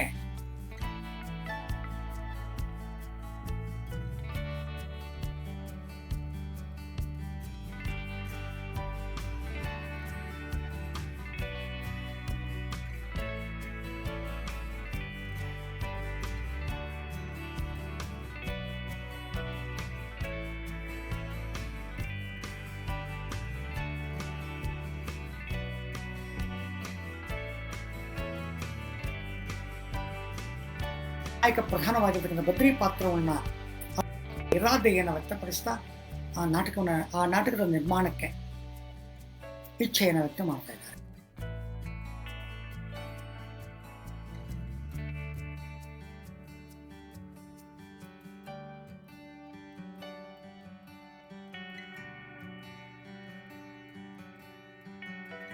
ವಸ್ತು ಆ ಸಿನಿಮಾ ನೀವು ನೋಡಿದ್ರೆ ತಮಗೆಲ್ಲ ಗೊತ್ತಿದೆ. ಸಾಮಾನ್ಯವಾಗಿ ದುತ್ತರಿಗೆ ಅವರ ನಾಟಕಗಳಲ್ಲಿ ಬದುಕಿನ ಜೀವನಾನುಭವದ ಈ ಹಿಂದೆ ನಾನು ಹೇಳಿದ್ದೇನೆ ಕಟು ವಾಸ್ತವ್ಯದ ಸಂಗತಿಗಳು ಈ 20ನೇ ದಶಕದಲ್ಲಿ ಬದಲಾವಣೆಯಲ್ಲಿದ್ದಂತಹ ಗ್ರಾಮೀಣ ಪ್ರದೇಶದ ಸಾಹು ಅವರ ಬಡ್ಡಿಯ ವ್ಯವಹಾರಗಳು, ಹೊಲಮನೆಯ ಜಗಳಗಳು, ಅದರ ಭಾತೃತ್ವ ಭಾವದ ಒಡನಾಟಗಳ ನಡುವೆ ಮೂಡುವಂತಹ ವಿಷಣ್ಣ ವಾತಾವರಣಗಳು, ಹೀಗೆ ಕುಟುಂಬಗಳ ಬದುಕಿನ ಆಚೆಯೂ ಸಾಮಾಜಿಕ ಸಂಬಂಧಗಳ ಹಿನ್ನೆಲೆಯಲ್ಲಿ ಬದುಕು ಹೇಗೆ ಅರಳುತ್ತದೆ, ಹೇಗೆ ಮುದುಡುತ್ತದೆ, ಹೇಗೆ ನ್ಯಾಯಿಕವಾಗಿ ವಿಷಣ್ಣತೆಯಿಂದ ನರಳುತ್ತದೆ ಅನ್ನುವಂತಹ ವಿಷಯಗಳನ್ನು ಅವರು ತಮ್ಮ ನಾಟಕಗಳಲ್ಲಿ ದೃಶ್ಯ ನಿರ್ಮಿತಿಯೊಂದಿಗೆ ಸಾದೃಶ್ಯವಾಗಿ ಸರಳವಾದ ನುಡಿಗಟ್ಟುಗಳ ಮೂಲಕ, ಪ್ರಾಸಬದ್ಧವಾದ ಸರಳ ಭಾಷೆಯ ಮೂಲಕ, ಆಡು ಭಾಷೆಯ ಮೂಲಕ, ಜನಸಾಮಾನ್ಯರಿಗೆ ಅರ್ಥವಾಗುವಂತೆ ಚಿಕ್ಕ ಚಿಕ್ಕ ಸಂಭಾಷಣೆಗಳ ಮೂಲಕ ಹೆಚ್ಚು ಮನವರಿಕೆ ಮಾಡಿಕೊಡುವಂತೆ ಅವರು ನಾಟಕಗಳನ್ನು ಬರೀತಾ ಇದ್ದರು. ಹೀಗಾಗಿ ಅವರ ಎಲ್ಲ ನಾಟಕಗಳು ಜನಪ್ರಿಯತೆಯನ್ನು ಗಳಿಸಿಕೊಂಡಿದ್ವು. ಖ್ಯಾತ ರಂಗತಜ್ಞ ಲೇಖಕ ಗುಡಿಹಳ್ಳಿ ನಾಗರಾಜ್ ಇವರ ನಾಟಕಗಳ ಬಗ್ಗೆ ಒಂದು ಮಾತು ಹೇಳ್ತಾರೆ. ಇವರೆಲ್ಲ ನಾಟಕಗಳು ರೂಪಕಾಲಂಕಾರ ಪ್ರಧಾನವಾಗಿದ್ದವು. ನಾಟಕಗಳಲ್ಲಿ ಅಲಂಕಾರದಲ್ಲೇ ಹೆಚ್ಚು ಪ್ರಾಮುಖ್ಯತೆಯನ್ನು ಪಡೆದಿರತಕ್ಕಂತಹ ರೂಪಕ ಅಲಂಕಾರ, ಆ ರೀತಿಯಲ್ಲಿ ಇವರ ನಾಟಕದ ರಚನೆಯಾಗಿ ಎಲ್ಲರ ಮನಸ್ಸನ್ನು ತಾಕೋದಕ್ಕೆ ಕಾರಣ ಆಗ್ತಾ ಇದ್ದವು. ಅವು ದೃಶ್ಯ ನಿರ್ಮಿತಿಯಲ್ಲಿ ಕಲಾಕೌಶಲ್ಯವನ್ನು ಒಳಗೊಂಡು ಸರಳ ನುಡಿಗಟ್ಟಿನಲ್ಲಿ ಎಲ್ಲರನ್ನ ಮನ ಮೆಚ್ಚಿಸ್ತಾ ಇದ್ದುವು. ಹಾಗೆಯೇ ಹಾಸ್ಯ ನಾಟಕದೊಂದಿಗೆ ಒಂದಾಗಿ ಬೆರೆತು ಎಲ್ಲರಲ್ಲೂ ಚಿನಕುರುಳಿಯನ್ನ ಅವರ ಮನಸ್ಸಿಗೆ ಮುದವನ್ನ ಕೊಡ್ತಾ ಇದ್ದುವು ಅನ್ನೋ ಮಾತುಗಳನ್ನ ಹೇಳ್ತಾರೆ. ಹಾಗೆಯೇ ನಾನು ಸಂಪತ್ತಿಗೆ ಅವರ ಬಗ್ಗೆ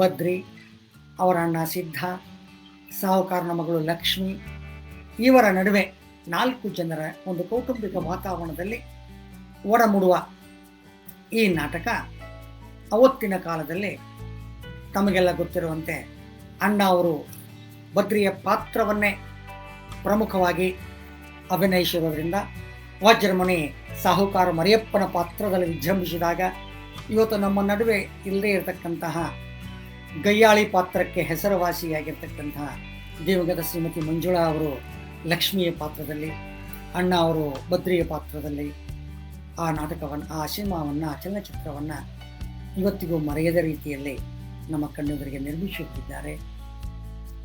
ಅದರಲ್ಲಂತೂ ಬದ್ರಿ ಪಾತ್ರಧಾರಿ ಎಮ್ಮೆಯ ಮೇಲೆ ಕುರಿತು ಹಾಡುವಂತಹ ಎಮ್ಮೆ ನಿನಗಾರು ಸಾಟಿ ಅನ್ನುವಂತಹ ಹಾಡು ಇವತ್ತಿಗೂ ಕೂಡ ಗ್ರಾಮೀಣ ಪ್ರದೇಶದಲ್ಲಿ ಪಟ್ಟೆ ಹುಡುಗರ ಬಾಯಿ ಹಾಡಾಗಿದೆ. ಇಂತಹ ಸಂಪತ್ತಿಗೆ ಸವಾಲು ನಾಟಕ ಅದ್ಭುತವಾದ ಹೆಸರನ್ನು ತಂದುಕೊಟ್ಟಿತ್ತು. ನಿಮಗೂ ನಮಗೂ ಗೊತ್ತಿದೆ. ಅವರ 1961ರಲ್ಲಿ ಅವರ 32ನೇ ವಯಸ್ಸಿನಲ್ಲಿ ಇನ್ನೊಂದು ಪ್ರಮುಖವಾದ ನಾಟಕವನ್ನು ಬರಿತಾ ಇದ್ದಾರೆ. ಅದು ಮಲಮಗಳು, ಅರ್ಥಾತ್ ಮುದುಕನ ಮದುವೆ. ಈ ಮುದುಕನ ಮದುವೆ ನಾಟಕ ಬೇರೆ ಬೇರೆ ಬೇರೆ ಬೇರೆ ಹೆಸರುಗಳಿಂದ, ಸಾಮಾನ್ಯವಾಗಿ ಉತ್ತರ ಕರ್ನಾಟಕದಲ್ಲಿ ಒಂದು ರೂಢಿ. ಯಾಕೆಂದರೆ ಜನರು ಹೊಸ ಹೆಸರನ್ನು ಇಟ್ಟರೆ ನಾಟಕ ನೋಡೋಕ್ಕೆ ಬರ್ತಾರೆ. ಕಥಾವಸ್ತು ಅದೇ, ಎಲ್ಲೋ ಅಲ್ಪ ಸ್ವಲ್ಪ ಬದಲಾವಣೆಗಳ ಮೂಲಕ, ಹಾಸ್ಯದ ಅಂಶಗಳ ಬದಲಾವಣೆಯ ಮೂಲಕ, ನೃತ್ಯದ ಅಂಶಗಳ ಬದಲಾವಣೆಯ ಮೂಲಕ ಆ ನಾಟಕಕ್ಕೆ ಬೇರೆ ಹೆಸರನ್ನಿತ್ತು ಚಲಾವಣೆಯಲ್ಲಿ ತರುವಂತಹ ಪರಿಪಾಠ ನಮ್ಮ ನಾಟಕ ಕಂಪನಿಗಳಿಗೆ ಇತ್ತು. ಅಂಥ ಸಂದರ್ಭದಲ್ಲಿ ಕೆಲವೊಂದು ಕಡೆ ಮೂಲ ನಾಟಕಕಾರನ ಹೆಸರನ್ನು ಸ್ಮರಿಸ್ತಾ ಇದ್ರು. ಇನ್ನು ಕೆಲವೊಂದು ಕಡೆ ಮೂಲ ನಾಟಕಕಾರನ ಹೆಸರನ್ನೇ ಹೇಳದೆ ಬರೀ ನಾಟಕದ ಬೇರೆ ಹೆಸರಿನಿಂದ ಆ ನಾಟಕವನ್ನು ಪ್ರಚುರಪಡಿಸ್ತಾ ಇರ್ತಕ್ಕಂಥ ಒಂದು ಪರಿಪಾಠ ನಮ್ಮಲ್ಲಿ ಉತ್ತರ ಕರ್ನಾಟಕದ ಕಂಪನಿಗಳಲ್ಲಿ ಚಾಲ್ತಿಯಲ್ಲಿ ಇತ್ತು. ಹೀಗಾಗಿ ಮಲಮಗಳು ಅರ್ಥಾತ್ ಮುದುಕನ ಮದುವೆ ನಾಟಕ ನನ್ನ ಲೆಕ್ಕದಲ್ಲಿ ಸುಮಾರು 5-6 ಸಾವಿರಕ್ಕಿಂತ ಹೆಚ್ಚು ಪ್ರದರ್ಶನಗಳನ್ನ ಕಂಡಿರಬೇಕು.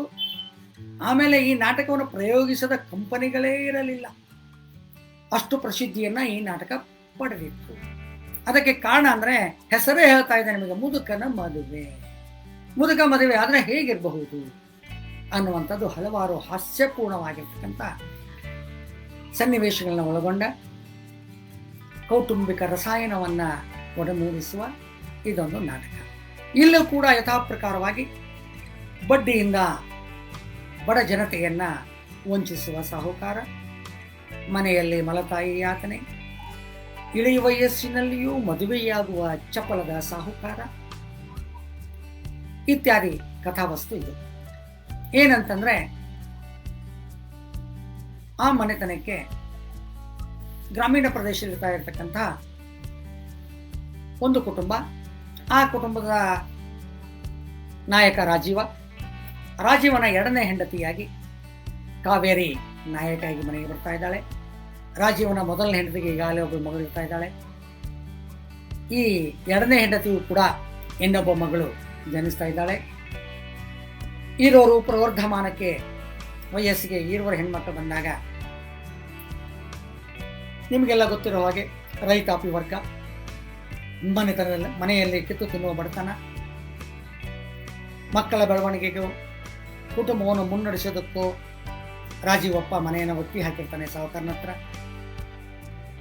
ಅದಕ್ಕಾಗಿ ಈ ರಾಜೀವಪ್ಪನ 2ನೇ ಹೆಂಡತಿ ಮಲ್ತಾಯಿ ಮೊದಲ ಮಲಮಗಳನ್ನ ಈ ಸಾಹುಕಾರ ಮುದುಕನಿಗೆ ಮದುವೆ ಮಾಡಿಕೊಟ್ಟು ಮನೆಯನ್ನು ಬಿಡಿಸಿಕೊಳ್ಳುವ ಹುನ್ನಾರು. ಆದರೆ ತನ್ನ ಮಗಳನ್ನ ತನ್ನ ಸಮೀಪದ ಬಂಧುವಾಗಿರತಕ್ಕಂತಹ ಕಲಾವಿದ, ಹಲವಾರು ಕಾರ್ಯಚಟುವಟಿಕೆಗಳ ಮಗ್ನನಾಗಿರ್ತಕ್ಕಂತಹ ಶೇಷ ಎನ್ನುವ ನಾಯಕನಿಗೆ ಮದುವೆ ಮಾಡಿಕೊಡ್ತಾ ಇರತಕ್ಕಂತಹ ಹುಮ್ಮಸ್ಸು. ಆದರೆ ಒಂದು ಸಲ ಮನೆಗೆ ಬಂದಾಗ ಶೇಷನಿಗೆ ತನ್ನ ಅಕ್ಕನ ಈ ಎಲ್ಲ ಪರಿಭಾವ ಕಂಡು ಆತ ಇದಕ್ಕೊಂದು ವ್ಯವಸ್ಥೆ ಮಾಡಬೇಕು ಅಂತ ಯೋಚನೆ ಮಾಡ್ತಾನೆ. ಆತನಿಗೆ ಮಲಮಗಳಾಗಿರ್ತಕ್ಕಂತಹ ನಾಯಕಿಯ ಆಕರ್ಷಣೆ. ಮುಂದೆ ನಿಜವಾದ ಅರ್ಥದಲ್ಲಿ ಶೇಷಪ್ಪ ತನ್ನ ಅಕ್ಕನಿಗೆ ಹೇಗೆ ಬುದ್ಧಿಯನ್ನು ಕಲಿಸಬೇಕೋ, ಸಾಹುಕಾರನಿಗೆ ಹೇಗೆ ಬುದ್ಧಿಯನ್ನು ಕಲಿಸಬೇಕೋ ಆ ರೀತಿ ಆಟವಾಡ್ತಾ ಹಲವಾರು ರೀತಿಯ ಹಾಸ್ಯದ ಅಂಶಗಳನ್ನು ಹಾಸ್ಯ ಕಲಾವಿದನಾಗಿ, ನಾಯಕನಾಗಿ ಇಡೀ ನಾಟಕದುದ್ದಕ್ಕೂ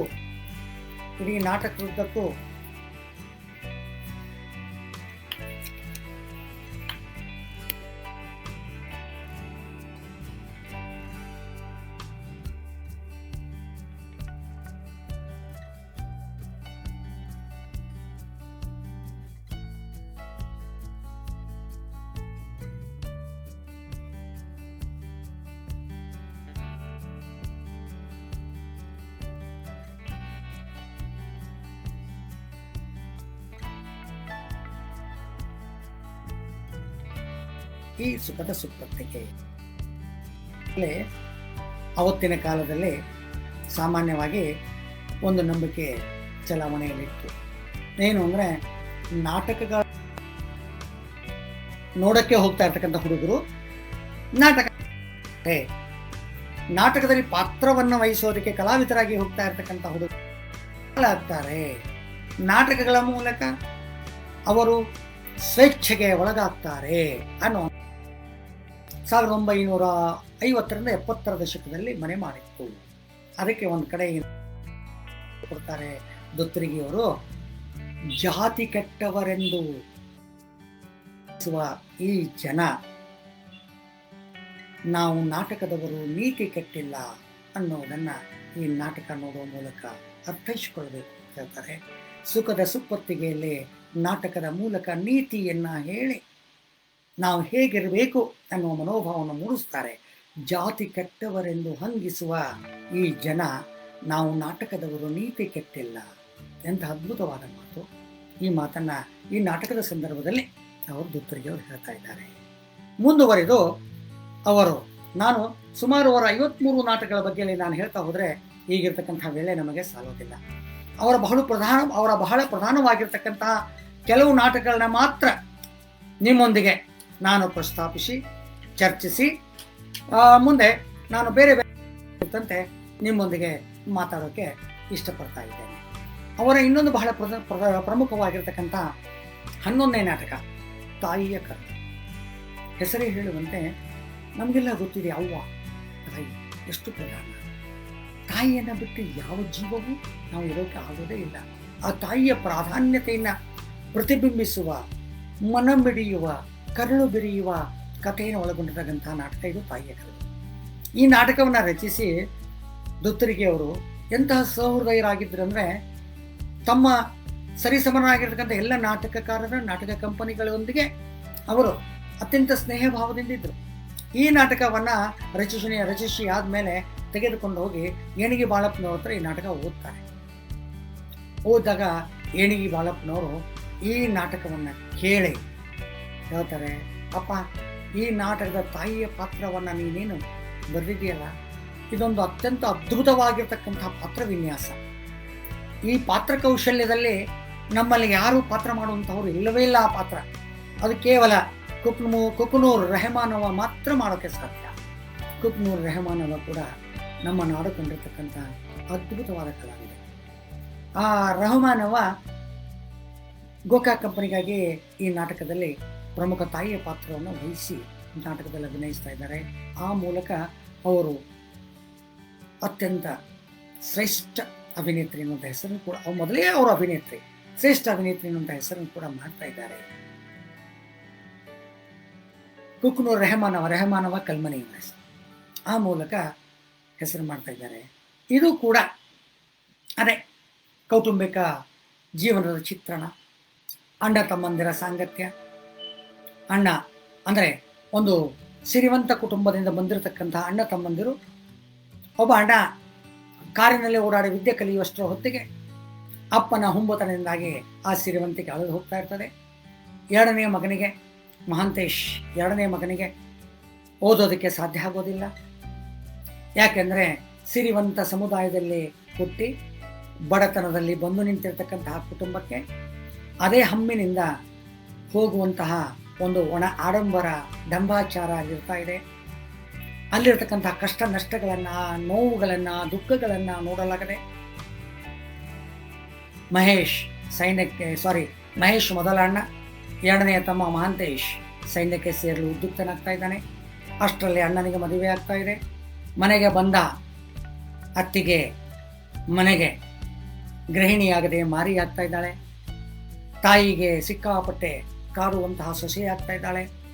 ಇವೆಲ್ಲವನ್ನು ನೋಡಲಾಗದೆ ತಮ್ಮ ಸೈನ್ಯ ಸೇರಿ ಅತ್ತಿಗೆ ಹೇಳಿ ಹೋಗ್ತಾ ಇದ್ದಾನೆ, ನಾನು ಸೈನ್ಯ ಸೇರಿದೆ, ಪ್ರತಿ ತಿಂಗಳು ಹಣವನ್ನು ಕಳಿಸ್ತೇನೆ, ದಯವಿಟ್ಟು ತಾಯಿಯನ್ನು ಚೆನ್ನಾಗಿ ನೋಡಿಕೊಳ್ಳಿ ಅಂತ.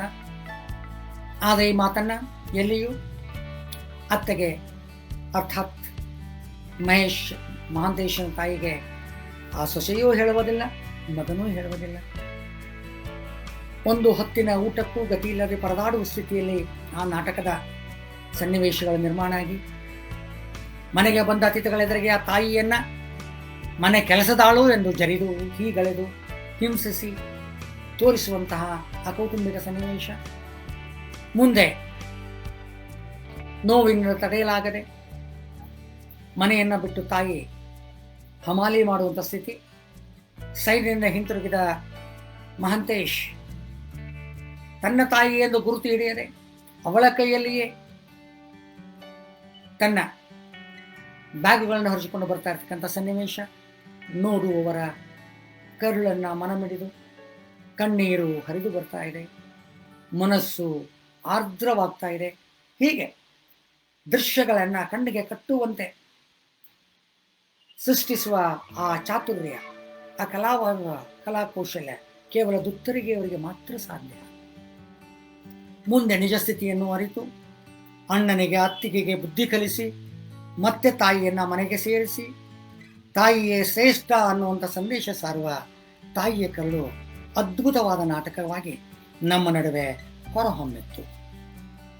ಈ ಸಂದರ್ಭದಲ್ಲಿ ಈ ಹಿಂದೆ ಹೇಳಿದ ಮುದುಕನ ಮದುವೆ ನಾಟಕದಲ್ಲಿ ನಿಮಗೆಲ್ಲ ಅಚ್ಚರಿ ಆಗ್ತಾ ಇದೆ, ಎಂತೆಂಥ ಅದ್ಭುತ ಚಿತ್ರಕಲಾವಿದರು ಆ ನಾಟಕದಲ್ಲಿ ಪಾತ್ರವಹಿಸಿದ್ರು ಅಂದರೆ ದಿವಂಗತ ಧೀರೇಂದ್ರ ಗೋಪಾಲ್, ವಜ್ರಮಣಿ, ಸುದರ್ಶನ್, ಶೈಲಶ್ರೀ, ಸುಂದರ್ರಾಜ್, ಪ್ರಮೀಳಾ ಜೋಶಾಯ್, ಉಮಾಶ್ರೀ, ಒಬ್ಬರೇ ಇಬ್ಬರೇ 15-20 ಜನ ಚಲನಚಿತ್ರ ಕಲಾವಿದರು ಆ ಮುದುಕನ ಮದುವೆಯ, ಸ್ವಲ್ಪ ಆ ಸಂದರ್ಭದಲ್ಲಿ ನಾನು ಹೇಳೋದು ಮರ್ತೋಗಿತ್ತು, ಮುದುಕನ ಮದುವೆ ನಾಟಕದಲ್ಲಿ ಈ ಎಲ್ಲ ಚಲನಚಿತ್ರ ಕಲಾವಿದರು ಬಂದು ಅಭಿನಯಿಸಿ ಆ ನಾಟಕಕ್ಕೆ ಇನ್ನಿಲ್ಲದ ಜನಪ್ರಿಯತೆಯನ್ನು ತಂದುಕೊಡೋದಕ್ಕೆ ಇವರು ಕೂಡ ಕಾರಣ ಆಗ್ತಾ ಇದ್ದಾರೆ.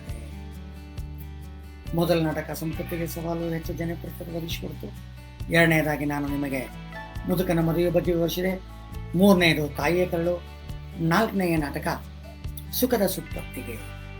ಕೆಲವು ನಾಟಕಗಳು, ಪ್ರಧಾನವಾಗಿರುವ ನಾಟಕಗಳನ್ನು ಮಾತ್ರ ನಾನು ಇಲ್ಲಿ ಯೋಚನೆ ಮಾಡ್ತಾ ಇದ್ದೇನೆ. ಸುಖದ ಸುಪ್ಪತ್ತಿಗೆ ಹೆಸರೇ ಹೇಳುವ ಹಾಗೆ ಸುಖದಿಂದ, ಸಂತೋಷದಿಂದ, ಆನಂದದಿಂದ, ವೈಡೂರ್ಯದಿಂದ, ಹಣದಿಂದ ತುಂಬಿ ಹೋಗಿರ್ತಕ್ಕಂಥ ಒಂದು ಕುಟುಂಬ. ಆ ಕುಟುಂಬಕ್ಕೆ ಸಂವಾದಿಯಾಗಿ ರೈತ ಕುಟುಂಬ. ಆ ರೈತ ಕುಟುಂಬ ಕೊಟ್ಟ ಮಾತನ್ನ ತಪ್ಪದೇ ನಡೆಸುವಂಥದ್ದು. ಪುಣ್ಯಕೋಟಿಯ ನೆನಪು ನಿಮಗಾಗಿರ್ಬೇಕು. ಕೊಟ್ಟ ಮಾತನ್ನ ತಪ್ಪದೆ ನಡೆಸುವಂತಹ ಮನೋಭಾವದ ಪುಣ್ಯಕೋಟಿಯ ಕಥೆ ಹೇಗಾಯಿತು ಅಂಥದೇ ಕಥೆ ಇಲ್ಲಿ ಒಂದು ಕುಟುಂಬದ ಹಿನ್ನೆಲೆಯಲ್ಲಿ. ಸಾಹುಕಾರರ ಮನೆಗೆ, ಸುಖದ ಸುಪ್ಪತ್ತಿಗೆಯ ಮನೆಗೆ, ಅಲ್ಲಿಯ ಹೆಣ್ಣು ಮಗಳಿಗೆ ಮಗನನ್ನು ಕೊಟ್ಟು ಆ ಮದುವೆ ಮಾಡಿಕೊಡೋದಕ್ಕಾಗಿ ಮನೆಯಲ್ಲಿರ್ತಕ್ಕಂತಹ ಹೊಲವನ್ನ, ಮನೆಯನ್ನ, ಯಾಕಂದ್ರೆ ಬೀಗರು ಸಾಹುಕಾರ ಅಂತಸ್ತಿಗೆ ತಕ್ಕ ಹಾಗೆ ಮಗನ ಮದುವೆ ಮಾಡಿಕೊಡ್ಬೇಕು. ಹಾಗೆ ಮದುವೆ ಮಾಡಿಕೊಟ್ಟು ತಮ್ಮ ಹೊಲ ಮನೆಗಳನ್ನ ಅಡವಿಡ್ತಾ ಇದ್ದಾರೆ, ಒತ್ತೆ ಇಡ್ತಾ ಇದ್ದಾರೆ. ಆದರೆ ಮಾವನ ಹುನ್ನಾರಿಗೆ, ಹೆಂಡತಿಯ ಹುನ್ನಾರಿಗೆ ಸಿಕ್ಕ ಮಗ ಆದ ಮನೆ ಅಳಿಯನಾಗಿ ಇವರನ್ನ ತೊರೆದು ಹೋಗ್ತಾ ಇದ್ದಾನೆ. ಅವ್ರ ಹತ್ರ ಸಹಾಯ ಕೇಳೋದಕ್ಕೆ ತಂದೆ ತಾಯಿ ಹೋದಾಗ ಮಾವ, ಇವರ ಬೀಗರು, ಇವರ ಮಗ ಕೈಗೆ ಸಿಗದ ಹಾಗೆ ಮುಂಬೈಗೆ ವರ್ಗಾಯಿಸಿ ಬಿಡ್ತಾ ಇದ್ದಾನೆ. ಇವರು ಕಣ್ಣೀರಲ್ಲಿ ಕೈ ತೊಳಿತಾ ಇದ್ದಾರೆ. ಜೀವನ ಹೇಗೋ ಹಾಗೋ ಮುನ್ನಡೀತಾ ಇದೆ. ಅಷ್ಟರಲ್ಲಿಯೇ ಮರಳಿ ಬರ್ತಾ ಇರತಕ್ಕಂತಹ ಮಗ, ಅವನಿಗೆ ಸುದ್ದಿ ಗೊತ್ತಾಗ್ತಾ ಇದೆ. ಅಪ್ಪ ಅಮ್ಮಂದಿರನ್ನ ನಡೆಸಿಕೊಂಡಿದ್ದ ರೀತಿಯ ಅರ್ಥೈಸುವಿಕೆ ಜನರ ಮೂಲಕ ಆತನಿಗೆ ತಿಳಿತಾ ಇದೆ. ಅತ್ತೆ ಮಾವಂದರಿಗೆ ಬುದ್ಧಿ ಕಲಿಸಿ, ಹೆಂಡತಿಗೆ ಬುದ್ಧಿ ಕಲಿಸಿ, ಮತ್ತೆ ಅಪ್ಪ ಅಮ್ಮನಿಗೆ ತಕ್ಕ ಮಗನಾಗಿ, ಮತ್ತೆ ಇಡೀ ಎರಡೂ ಕುಟುಂಬಗಳು ಸುಖದ ಸುಪ್ಪತ್ತಿಗೆಯಲ್ಲಿ ಸುಂದರ ಸಂಸಾರವನ್ನ ಕಾಣುವಂತಹ ನಾಟಕ ಸುಖದ ಸುಪ್ಪತ್ತಿಗೆ. ಇದು ಕೂಡ ಕೊಟ್ಟ ಮಾತಿಗೆ ತಪ್ಪಿ ನಡೆಯದ ಕುಟುಂಬಗಳ ಕಥೆಯನ್ನು ಹೊಂದಿರುವ, ಜೊತೆಗೆ ಕಾಯಕವೇ ಕೈಲಾಸ, ದುಡಿಮೆಯ ಶ್ರಮವನ್ನ ಹೇಳುವಂತಹ, ದುಡಿಮೆಯೇ ದೇವರು ಅನ್ನುವಂಥದ್ದನ್ನ ಪ್ರತಿಪಾದಿಸುವಂತಹ ನಾಟಕ ಇದು ಸುಖದ ಸುಪ್ಪತ್ತಿಗೆ. ಆಮೇಲೆ ಸಂಪತ್ತಿಗೆ ಸಾವಲ್ಲ ಹಾಗೆ ಇನ್ನೊಂದು ಇವರ ನಾಟಕ ಹೆಚ್ಚು ಜನಪ್ರಿಯವಾಗಿರ್ತಕ್ಕಂಥದ್ದು ಅದು ಚಿಕ್ಕ ಸೊಸೆ, ಅಥವಾ ಅದು ಜನಪ್ರಿಯವಾಗಿದ್ದು ಸೊಸೆ ತಂದ ಸೌಭಾಗ್ಯ ಅನ್ನುವಂಥ ನಾಟಕದ ಹೆಸರಿನಿಂದ. ಇದು ಒಂದು ಮನೆ ಈ ಎರಡಾಗುವಂತಹ, ಎತ್ತು ಏರಿಗೆ ಎಳೆದರೆ ಕೋಣ ಕೇರಿಗೆ ಎಳೆಯಿತು ಅನ್ನುವಂತಹ ಕಥಾನಕವನ್ನು ಹೊಂದಿರತಕ್ಕಂತಹ ನಾಟಕ. ಹೆಸರೇ ಹೇಳ್ತಾ ಇದೆ ನಿಮಗೆ, ಚಿಕ್ಕ ಸೊಸೆ ಅಥವಾ ಸೊಸೆ ತಂದ ಸೌಭಾಗ್ಯ. ಒಬ್ಬ ಸೊಸೆ ಹೇಗೆ ಮನೆಗೆ ಒಳಿತನ್ನು ತರಬಹುದು, ಹೇಗೆ ಆಕೆ ಇಡೀ ಮನೆಯನ್ನು ಮುನ್ನಡೆಸಬಹುದು ಅನ್ನುವಂತಹ ಎಲ್ಲ ಅಂಶಗಳು ಈ ನಾಟಕದಲ್ಲಿ ವ್ಯಕ್ತ ಆಗ್ತಾ ಇದ್ದಾವೆ. ಈ ನಾಟಕ ಕೂಡ ಅದ್ಭುತವಾದ ಹೆಸರನ್ನು ತಂದುಕೊಟ್ಟು ದುತ್ತರಿಗಿಯವರಿಗೆ ಹೆಚ್ಚು ಹೆಸರನ್ನು ಒಡಮೂಡಿಸಿಕೊಡ್ತಾ ಇದೆ. ಅದು ನಾಟಕವಾಗಿಯೂ ಚಲನಚಿತ್ರವಾಗಿಯೂ ಉತ್ಕೃಷ್ಟವಾಗಿರ್ತಕ್ಕಂಥ ಹೆಸರನ್ನು ದುತ್ತರಿಗಿಯವರಿಗೆ ಒದಗಿಸಿಕೊಡ್ತಾ ಇದೆ. ಇದು ಹುಬ್ಬಳ್ಳಿಯಲ್ಲಿ ಅವತ್ತಿನ ಕಾಲದಲ್ಲಿ 200 ಪ್ರದರ್ಶನಗಳನ್ನ ಕಂಡಿತ್ತು.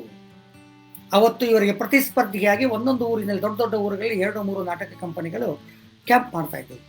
ಅವತ್ತು ಹಿರಣ್ಣಯ್ಯನವರ ನಾಟಕ ಕಂಪನಿ ಕೂಡ ಕ್ಯಾಂಪ್ ಮಾಡಿತ್ತು. ಲಂಚಾವತಾರ ನಾಟಕವನ್ನು ಹಿಂದಿಕ್ಕಿ ಈ ಚಿಕ್ಕ ಸೊಸೆ ನಾಟಕ ಹೆಸರು ಮಾಡ್ತಾ ಇದೆ. ಇದರ 200ನೇ ಪ್ರದರ್ಶನ ಸಂದರ್ಭದಲ್ಲಿ ಪತ್ರಕರ್ತರಾಗಿರ್ತಕ್ಕಂಥ ಪಾಪೂರವರು ಇವರಿಗೆ ಬಂಗಾರದ ಚೈನನ್ನು ಎಲ್ಲ ಅಭಿಮಾನಿಗಳಿಂದ, ಕಲಾವಿದರಿಂದ, ಪ್ರೇಕ್ಷಕರಿಂದ ಮೂಡಿ ಬಂದಿರತಕ್ಕಂಥ ಬಂಗಾರದ ಚೈನನ್ನು ಅರ್ಪಿಸಿ ನೋಟಿನ ಹಾರವನ್ನು ಹಾಕಿ ಇವರಿಗೆ ಸತ್ಕರಿಸ್ತಾ ಇದ್ದಾರೆ. ಜೊತೆಗೆ ಅವರಿಗೆ ಬಿರುದನ್ನು ಕೂಡ ದಯಪಾಲಿಸ್ತಾ ಇದ್ದಾರೆ. ಆ ಬಿರುದು ಏನಪ್ಪಾ ಅಂತಂದ್ರೆ ನಾಟ್ಯ ಕವಿ ಪುಂಗವ ಅನ್ನುವಂಥ ಬಿರುದು. ಈ ಬಿರುದನ್ನೇ 1960-70 ದಶಕದಲ್ಲಿ ಗೋಕಾಕ್ ಕಂಪನಿಯ ತಾಯಿಯ ಕೆರಳು ನಾಟಕ ಅದ್ಭುತವಾದ ಯಶಸ್ಸನ್ನು ಕೊಂಡಾಗ ಇದೇ ಬಿರುದು ಅವರಿಗೆ ಅವತ್ತು ಗೋಕಾಕ್ ಕಂಪನಿಯ ಮಾಲೀಕರು ಜನಮಾನಸದೊಂದಿಗೆ ಕೊಡಮಾಡಿದರು. ಹೀಗೆ ಇವರ ಚಿಕ್ಕ ಸೊಸೆ ಕೂಡ ಅದ್ಭುತವಾದ ಯಶಸ್ಸನ್ನ ಕಾಣ್ತಾ ಇದೆ. ಇದರ ಜೊತೆಯಾಗಿ ಇಲ್ಲಿ ಇನ್ನೊಂದು ಅಂಶವನ್ನು ಹೇಳಬೇಕು. ಇವರ ಹಲವಾರು ನಾಟಕಗಳಲ್ಲಿ ಇವರಿಗೆ ಇನ್ನಿಲ್ಲರ ಹೆಸರನ್ನು ತಂದು ಕೊಟ್ಟಿರ್ತಕ್ಕಂಥದ್ದು ಶ್ರೀದೇವಿ ಮಹಾತ್ಮೆ ಅನ್ನುವಂಥ ಇನ್ನೊಂದು ನಾಟಕ. ಈ ಶ್ರೀದೇವಿ ಮಹಾತ್ಮೆ ನಾಟಕದಲ್ಲಿ ಅದರ ಪ್ರಧಾನ ಪಾತ್ರಧಾರಿಣಿ ಕಲಾವಿದೆ ಶ್ರೀಮತಿ ಸುಮತಿ ಶ್ರೀ ನವಲೆ ಹಿರೇಮಠ ಅವರು ಹೇಳ್ತಾ ಇದ್ದಾರೆ. ಆ ಶ್ರೀದೇವಿ ಪಾತ್ರವನ್ನು ಒಬ್ಬ ಕಲಾವಿದೆಯಾಗಿ ಆಕೆ ಆಹ್ವಾನಿಸಿಕೊಂಡಾಗ ದೇವಿಯೇ ಆರಾಧನಾ ಭಾವದಿಂದ ಮೈಮೇಲೆ ಬಂದಂತೆ ವ್ಯಕ್ತ ಆಗ್ತಾ ಇತ್ತು. ಅಲ್ಲಿವರೆಗೆ ಲೌಕಿಕ ಬದುಕನ್ನ ಕಂಡಿರ್ತಕ್ಕಂಥ ನಾನು ಒಂದು ಅಲೌಕಿಕ ದಿವ್ಯಾತ್ಮದೆಡೆಗೆ ನಾನು ಸಾಗಿದೆ. ನನ್ನ ಬದುಕಿನ ಪರಿಭಾಷೆಯೇ ಬದಲಾಯಿತು, ಆಧ್ಯಾತ್ಮಿಕ ಮನೋಭಾವ ಒಡಮೂಡಿತು. ನಾನು ಅವತ್ತಿನಿಂದ ನನ್ನ ಜೀವನದ ದಿಕ್ಕನ್ನು ಬದಲಿಸಿಕೊಂಡೆ. ಆ ಶ್ರೀದೇವಿ ನನ್ನ ಮೇಲೆ ಇನ್ನಿಲ್ಲದ ಪರಿಣಾಮವನ್ನು ಬೀರಿದಳು. ಆ ಶ್ರೀದೇವಿ ಮಹಾತ್ಮೆ ನಾಟಕ ಹೋದಲ್ಲೆಲ್ಲ ಅಪರಿಮಿತ ಯಶಸ್ಸನ್ನು ಕಾಣ್ತಾ ಇದೆ. 100 ಪ್ರದರ್ಶನ ಕಾಣ್ತಾ ಇದೆ. ಗಂಗಾವತಿಯಲ್ಲಿ, ಹುಬ್ಬಳ್ಳಿಯಲ್ಲಿ, ಗದಗಿನಲ್ಲಿ, ಹೀಗೆ ಅದರ ಯಶಸ್ಸನ್ನು ಕಂಡು ಆ ಯಶಸ್ಸಿನಿಂದ ಪ್ರಭಾವಿತರಾಗಿರ್ತಕ್ಕಂಥ ಶ್ರೀಮತಿ ಸುಮತಿ ಶ್ರೀಯವರು ಬಾದಾಮಿ ಬನಶಂಕರಿಯಲ್ಲಿ ಆ ನಾಟಕ ಇನ್ನಿಲ್ಲದ ಯಶಸ್ಸನ್ನು ಕಂಡಾದಾಗ ಬನಶಂಕರಿ ಜಾತ್ರೆಯಲ್ಲಿ ಶ್ರೀಯುತ ವಿ ದುತ್ತರಿಗೆ ಅವರನ್ನ ಕರೆಯಿಸಿ ಅವರಿಗೆ ಬೆಳ್ಳಿಯ ಕಿರೀಟವನ್ನು ಧಾರಣೆ ಮಾಡಿ ಅವರನ್ನು ತುಲಾಭಾರ ಮಾಡ್ತಾ ಇದ್ದಾರೆ. ಬಹುಶಃ ವೃತ್ತಿ ರಂಗಭೂಮಿಯ ಇತಿಹಾಸದಲ್ಲಿ ಒಬ್ಬ ನಾಟಕಕಾರನಿಗೆ ಬೆಳ್ಳಿಯ ಕಿರೀಟ ತೊಡಿಸಿ ತುಲಾಭಾರ ಮಾಡಿರ್ತಕ್ಕಂಥ ಬೆಳ್ಳಿಯ ಕಿರೀಟ ತೊಡಿಸಿರ್ತಕ್ಕಂಥದ್ದು ಮೊದಲ ಅಂಶ, ಅಥವಾ ಎಲ್ಲೂ ಇಂತಹ ಉದಾಹರಣೆಗಳು ನಮಗೆ ಸಿಗೋದಿಲ್ಲ. ಅದು ಮೊದಲ ಉದಾಹರಣೆ. ಆಮೇಲೆ ತುಲಾಭಾರ ಮಾಡಿರ್ತಕ್ಕಂಥದ್ದು ಕೂಡ ಅವತ್ತಿನ ಕಾಲದಲ್ಲಿ ಮೊದಲನೆಯದು. ಅಂತಹ ಅದ್ಭುತವಾಗಿರ್ತಕ್ಕಂತಹ ಬೆಳ್ಳಿಯ ಕಿರೀಟ ಧಾರಣೆ, ತುಲಾಭಾರ ಮಾಡಿ ಆದಮೇಲೆ ಅವರಿಗೆ ಕವಿ ಶ್ರೇಷ್ಠ ರವಿಕೀರ್ತಿ ಎನ್ನುವಂಥ ಬಿರುದನ್ನು ಕೂಡ ಶ್ರೀಮತಿ ಸುಮತಿ ಶ್ರೀ ಅವರು ತಮ್ಮ ಅವತ್ತಿನ ಚಿತ್ರದುರ್ಗ ಕಂಪನಿಯ ಮೂಲಕ ಅವರು ಕೂಡ ಮಾಡ್ತಾ ಇದ್ದಾರೆ. ಹೀಗೆ ದುತ್ತರಿಗೆ ಅವರು ಹೆಸರು ಮಾಡ್ತಾ ಈ ಹಿಂದೆ ಹೇಳಿದ ಹಾಗೆ ಅವರ ಬಹಳಷ್ಟು ನಾಟಕಗಳು, ನಾನು ನಿಮ್ಗೆ ಈಗಾಗಲೇ ಹೆಸರುಗಳನ್ನ ಹೇಳಿದೆ. ಏನಪ್ಪಾ ಅಂದರೆ ಧಾರ್ಮಿಕವಾಗಿರ್ತಕ್ಕಂಥ ನಾಟಕಗಳು, ನಿಮಗೆ ಬನಶಂಕರಿ ಮಹಾತ್ಮೆ, ಸರ್ವಮಂಗಳ, ರೇಣುಕಾ ಮಹಾತ್ಮೆ, ಶ್ರೀದೇವಿ ಮಹಾತ್ಮೆ ಮುಂತಾದವು. ಹಾಗೆ ಕೌಟುಂಬಿಕ ಬದುಕನ್ನು ಹೇಳಿದ ನಾಟಕಗಳು, ಸಾಮಾಜಿಕ ಜೀವನದ ನಾಟಕಗಳು, ಸೊಸೆ ತಂದ ಸೌಭಾಗ್ಯ, ಅತ್ತಿಗೆ, ಮಲಮಗಳು, ವರದಕ್ಷಿಣೆ, ಮುಂತಾದ ನಾಟಕಗಳು. ಹಾಗೆ ಇಡೀ ರಾಜಕೀಯ ವ್ಯವಸ್ಥೆಯನ್ನು ಪ್ರಶ್ನಿಸುವ, ರಾಜಕೀಯ ಮೇಲಾಟವನ್ನು ಯೋಚಿಸುವ, ರಾಜಕೀಯವನ್ನು ವಿಡಂಬಿಸುವ ಹಾಗೂ ಆ ಎಲ್ಲ ರಾಜಕೀಯ ಮನಸ್ಸುಗಳಿಗೆ ಚಳಿ ಬಿಡಿಸುವ ಅವರ ಪ್ರಮುಖ ನಾಟಕಗಳನ್ನು ರಾಜಕೀಯ ಭ್ರಷ್ಟಾಚಾರದ ಹಿನ್ನೆಲೆಯಲ್ಲಿ ಅವರು ರಚಿಸ್ತಾ ಇದ್ದಾರೆ. ಅಂಥವುಗಳಲ್ಲಿ ಪ್ರಮುಖವಾಗಿರ್ತಕ್ಕಂಥವು ಬೆಳಕು ತಂದ ಬಾಲೆ, ಪಣಕ್ಕಿಟ್ಟ ಪ್ರಮಾಣ, ಪಂಚಾಯಿತಿ ರಾಜ್ಯ, ದಿಕ್ಕಿಲ್ಲದ ಸರ್ಕಾರಕ್ಕೆ ದೇವರೇ ದಿಕ್ಕು ಮುಂತಾದವುಗಳು ಪ್ರಧಾನ ಆಗಿರ್ತಾ ಇದ್ದಾವೆ. ಹಾಗೆಯೇ ಚಾರಿತ್ರಿಕವಾಗಿ ಈ ಸಂದರ್ಭದಲ್ಲಿ ಒಂದು ಮಾತಿರಬೇಕು. ಅವರ ಕಲಾಪತ್ನಿ, ಧರ್ಮಪತ್ನಿ ಶ್ರೀಮತಿ ಸರೋಜಮ್ಮನವರಿಗಾಗಿಯೇ ಸಿದ್ಧಲಿಂಗ ವಿಜಯ ನಾಟ್ಯ ಸಂಘ ಸ್ಥಾಪನೆಯಾದಾಗ ಬರೆದ ನಾಟಕ ಕಿತ್ತೂರು ಚೆನ್ನಮ್ಮ. ಕಿತ್ತೂರು ಚೆನ್ನಮ್ಮ ನಾಟಕದಲ್ಲಿ ಸರೋಜಮ್ಮನ ಪಾತ್ರವನ್ನು ಇವತ್ತಿಗೂ ಸುಳಿಭಾವಿಯ ಜನ ಅವತ್ತಿನ ಕಾಲದಲ್ಲಿ ನೋಡಿರ್ತಕ್ಕಂಥ ನಮ್ಮ ಹಿರಿಯರು ನೆನಪಿಸಿಕೊಳ್ತಾ ಇದ್ದಾರೆ. ಅವತ್ತಿನ ಚೆನ್ನಮ್ಮನ ವೀರಾವೇಶ, ಆ ಸಂಭಾಷಣೆಯ ಖಡಕ್, ಬ್ರಿಟಿಷ್ ಅಧಿಕಾರಿಗಳನ್ನು ನಡುಗಿಸುವ ಆ ರೌದ್ರಮಯ ಸಂಭಾಷಣೆಗಳು ಇವತ್ತಿಗೂ ನಮ್ಮೆಲ್ಲರ ನೆನಪನ್ನ ಮೈ ಝುಮ್ಮೆನಿಸುತ್ತವೆ ಅಂತ ಹಿರಿಯರು ಹೇಳ್ತಾ ಇದ್ದಾರೆ. ಅದೇ ಪರಿಭಾವನೆ ಇವತ್ತು ನಮ್ಮ ಇನ್ನೊಬ್ಬ ಅಭಿನೇತ್ರಿ ಗುಳೇದಗುಡ್ಡ ಪ್ರೇಮಾ ಗುಳೇದಗುಡ್ಡವರು ಕೂಡ ಕಿತ್ತೂರು ಚೆನ್ನಮ್ಮ ಸಂಭಾಷಣೆಯ ಮೂಲಕ ಹೇಳ್ತಾ ಇರೋದನ್ನು ನಾವು ಅವರ ನಾಟಕಗಳಲ್ಲಿ ಅಭಿನಯಿಸ್ತಾ ಇರೋದನ್ನು ನಾವು ನೆನಪು ಮಾಡ್ಕೋಬಹುದು. ಹೀಗೆ ಚಾರಿತ್ರಿಕವಾಗಿ ಸಂಗೊಳ್ಳಿ ರಾಯಣ್ಣ, ಸಿಂಧೂರ ಲಕ್ಷ್ಮಣ, ಕಿತ್ತೂರ ಚೆನ್ನಮ್ಮ, ಮದಕರಿ ನಾಯಕ, ಹೀಗೆ ಐತಿಹಾಸಿಕ ನಾಟಕಗಳನ್ನು ಕೂಡ ಅವರು ರಚಿಸ್ತಾ ಇದ್ದಾರೆ. ಇವುಗಳ ಜೊತೆಯಾಗಿ ಅವತ್ತಿನ ಕಾಲದ ಸಮಸ್ಯೆಗಳನ್ನು ಬಿಂಬಿಸುವ ಬೇರೆ ಬೇರೆ ಪ್ರಧಾನವಾಗಿರ್ತಕ್ಕಂಥ ಅಂಶಗಳನ್ನು ಹೊಂದುವಂಥ ನಾಟಕಗಳನ್ನ ಕೂಡ ಅವರು ರಚಿಸಿದರು.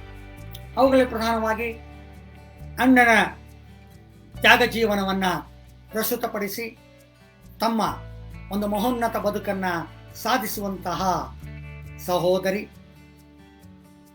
ಆಮೇಲೆ ವಿಷಮ ದಾಂಪತ್ಯದ, ಸಾಮಾನ್ಯವಾಗಿ ದಾಂಪತ್ಯ ಗಂಡ ಹೆಂಡರ ಮನಸ್ಸು ಒಳ್ಳೆಯದಿದ್ದಾಗ ಗಂಧ ತೀರಿದ ಹಂಗೆ ಇರ್ತದೆ, ಅಲ್ಲಿ ವಿಷಮ ದಾಂಪತ್ಯ ಇದ್ದರೆ ಅದೇನಾಗುತ್ತೆ ಅನ್ನುವಂಥದ್ದು ಮನಸ್ಸಿಲ್ಲದ ಮದುವೆ, ವರದಕ್ಷಿಣೆ ಸಮಸ್ಯೆಯ ಮದುಮಗಳು, ಜಮೀನು ವಿವಾದದ ಹಳೆಯ ಸಂಘರ್ಷದ ನಾಟಕ ಹೊಳೆದಂಡೆಯ ಹೊಲ, ಒಂದರ್ಥದಲ್ಲಿ ಹಾಸ್ಯಪೂರ್ಣವಾಗಿರ್ತಕ್ಕಂತಹ ತಮಾಷೆಯಾದಂತಹ ನಾಟಕ ಮನೆ ಎರಡು ಮನ ಒಂದು, ಕಪಟ ದೇಶಭಕ್ತರ ರಾಜಕೀಯ ಹುನ್ನಾರಿನ ಬೆಳಕು ತಂದ ಬಾಲೆ, ಪಾಕಿಸ್ತಾನ್ ಮತ್ತು ಭಾರತದ ನಡುವಿನ ಸಂಘರ್ಷಮಯ ಬದುಕಿನ ಹಿನ್ನೆಲೆಯಲ್ಲಿ ಯುದ್ಧದ ಹಿನ್ನೆಲೆಯ ರಾಷ್ಟ್ರಭಕ್ತಿಯನ್ನು ಹೇಳುವಂತಹ ಪಣಕ್ಕಿಟ್ಟ ಪ್ರಮಾಣ, ಲಾಲ್ ಬಹದ್ದೂರ್ ಶಾಸ್ತ್ರಿಯವರ ರೈತನ ಸೈನಿಕರ ಮಹತ್ವವನ್ನು ಸಾರುವ ನಾಟಕದಲ್ಲಿ ಅದು ಅರ್ಥೈಸುವ ಜೈ ಜವಾನ್ ಜೈ ಕಿಸಾನ್, ಹೀಗೆ ಸಹಕಾರವೇ ಜೀವನ,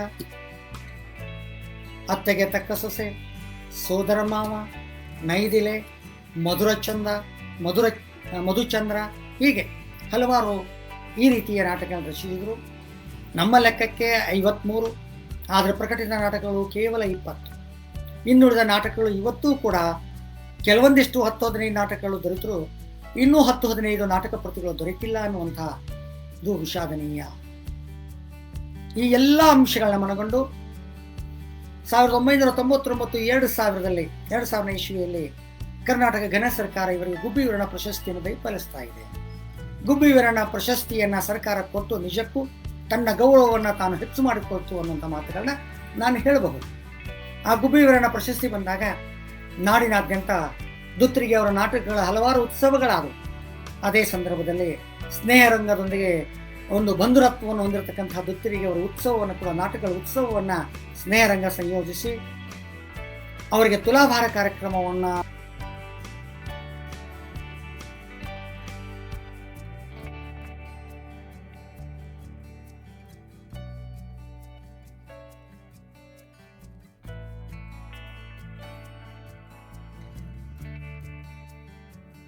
ಮಾಡಿದ್ರು. ಇದು ಅವತ್ತಿನ ಭಾವಚಿತ್ರದ ಒಂದು ನೋಟ. ಈ ಭಾವಚಿತ್ರದಲ್ಲಿ ದುತ್ತರಿಗೆಯವರೊಂದಿಗೆ ಗಮನಿಸಿ, ಎಡಗಡೆಗೆ ಅವತ್ತಿನ ಶ್ರೇಷ್ಠ ಹವ್ಯಾಸಿ ರಂಗ ಸಂಘಟಕ ಅವಿಭಜಿತ ವಿಜಯಪುರ ಜಿಲ್ಲೆಯ ದಿವಂಗತ ಶ್ರೀನಿವಾಸ ತಾವರಿಗೇರಿಯವರಿದ್ದಾರೆ. ಜೊತೆಗೆ ಬಲಪಕ್ಕದಲ್ಲಿ ಖ್ಯಾತ ಹವ್ಯಾಸಿ ರಂಗ ನಿರ್ದೇಶಕ ಸಂಘಟಕ ದಿವಂಗತ CGK ಇದ್ದಾರೆ. ಅವರ ಪಕ್ಕದಲ್ಲಿ ದುತ್ತರಿಗೆಯವರ ರಂಗಪತ್ನಿ ಸರೋಜಮ್ಮ ದುತ್ತರಿಗೆಯವರಿದ್ದಾರೆ. ಅವರ ಪಕ್ಕದಲ್ಲಿ ಶ್ರೇಷ್ಠ ನಿರ್ದೇಶಕ, ಹವ್ಯಾಸಿ ರಂಗ ನಿರ್ದೇಶಕ, ಖ್ಯಾತ ರಂಗ ನಿರ್ದೇಶಕ ದಿವಂಗತ ಆರ್ ನಾಗೇಶ್ ಇದ್ದಾರೆ.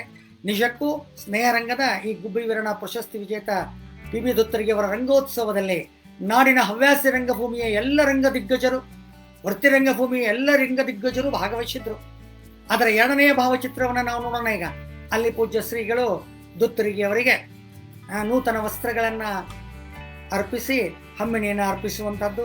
ಅವರ 3ನೇ ಭಾವಚಿತ್ರದಲ್ಲಿ ಅಲ್ಲಿ ಅವರ ಧರ್ಮಪತ್ನಿಯವರಿಗೆ ಸ್ವತಃ ದುತ್ತರಿಗೆಯವರೇ ಆ ರಂಗೋತ್ಸವದ ಸಂದರ್ಭದಲ್ಲಿ ಹೂಹಾರವನ್ನು ಹಾಕುವುದು, ಸರೋಜಮ್ಮನವರು ದುತ್ತರಿಗೆಯವರಿಗೆ ಹೂಹಾರವನ್ನು ಹಾಕ್ತಾ ಇರ್ತಕ್ಕಂಥದ್ದು ತಾವು ಗಮನಿಸ್ತಾ ಇದ್ದೀರಾ. ಹಾಗೆ ಇಲ್ಲಿ ದುತ್ತರಿಗೆಯವರಿಗೆ ತುಲಾಭಾರ ಕಾರ್ಯಕ್ರಮವನ್ನು ಸ್ನೇಹರಂಗ ಹಾಗೂ ಎಲ್ಲ ರಂಗಬಂಧುಗಳು ಕೈಗೊಂಡಿದ್ವಿ. ಆ ಭಾವಚಿತ್ರವನ್ನು ಕೂಡ ತಾವು ಗಮನಿಸಬಹುದು. ಹೀಗೆ ಅವತ್ತು ತುಲಾಭಾರವನ್ನು ಹಮ್ಮಿಕೊಂಡು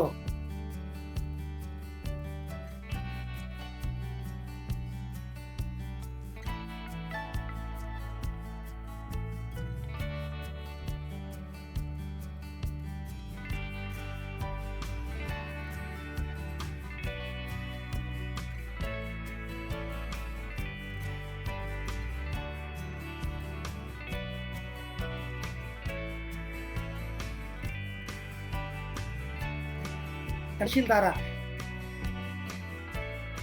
ಹಪ್ಪಹಿಸುವ ಕಥಾನಕವನ್ನು ಒಳಗೊಂಡಿರ್ತಕ್ಕಂಥ ಹಗರಣ ನಾಟಕ ಹಲವಾರು ರಾಷ್ಟ್ರೀಯ ಉತ್ಸವಗಳಲ್ಲಿ ಪ್ರದರ್ಶನಗೊಂಡು ಜನಮಾನಸವನ್ನ ರಂಜಿಸಿದೆ. ಇಂಥ ಹಗರಣ ನಾಟಕವನ್ನು ಕೂಡ ನಮ್ಮ ಸ್ನೇಹರಂಗವು ಪ್ರದರ್ಶನವನ್ನು ಮಾಡಿತ್ತು. ಈ ದುತ್ತರಿ ಉತ್ಸವ ಸಂದರ್ಭದಲ್ಲಿ ಒಂದು ಮಾತನ್ನ ನಾನು ಹೇಳಬೇಕು. ಸಮನ್ವಯ ಶೈಲಿಯಲ್ಲಿ ಸಂಪತ್ತಿಗೆ ಸವಾಲು ನಾಟಕವನ್ನು ಶೈಲಿಯಲ್ಲಿ ನೋಡಬೇಕು ಅನ್ನುವಂಥ ಕನಸು ದುತ್ತರಿಗೆಯವರಾಗಿತ್ತು.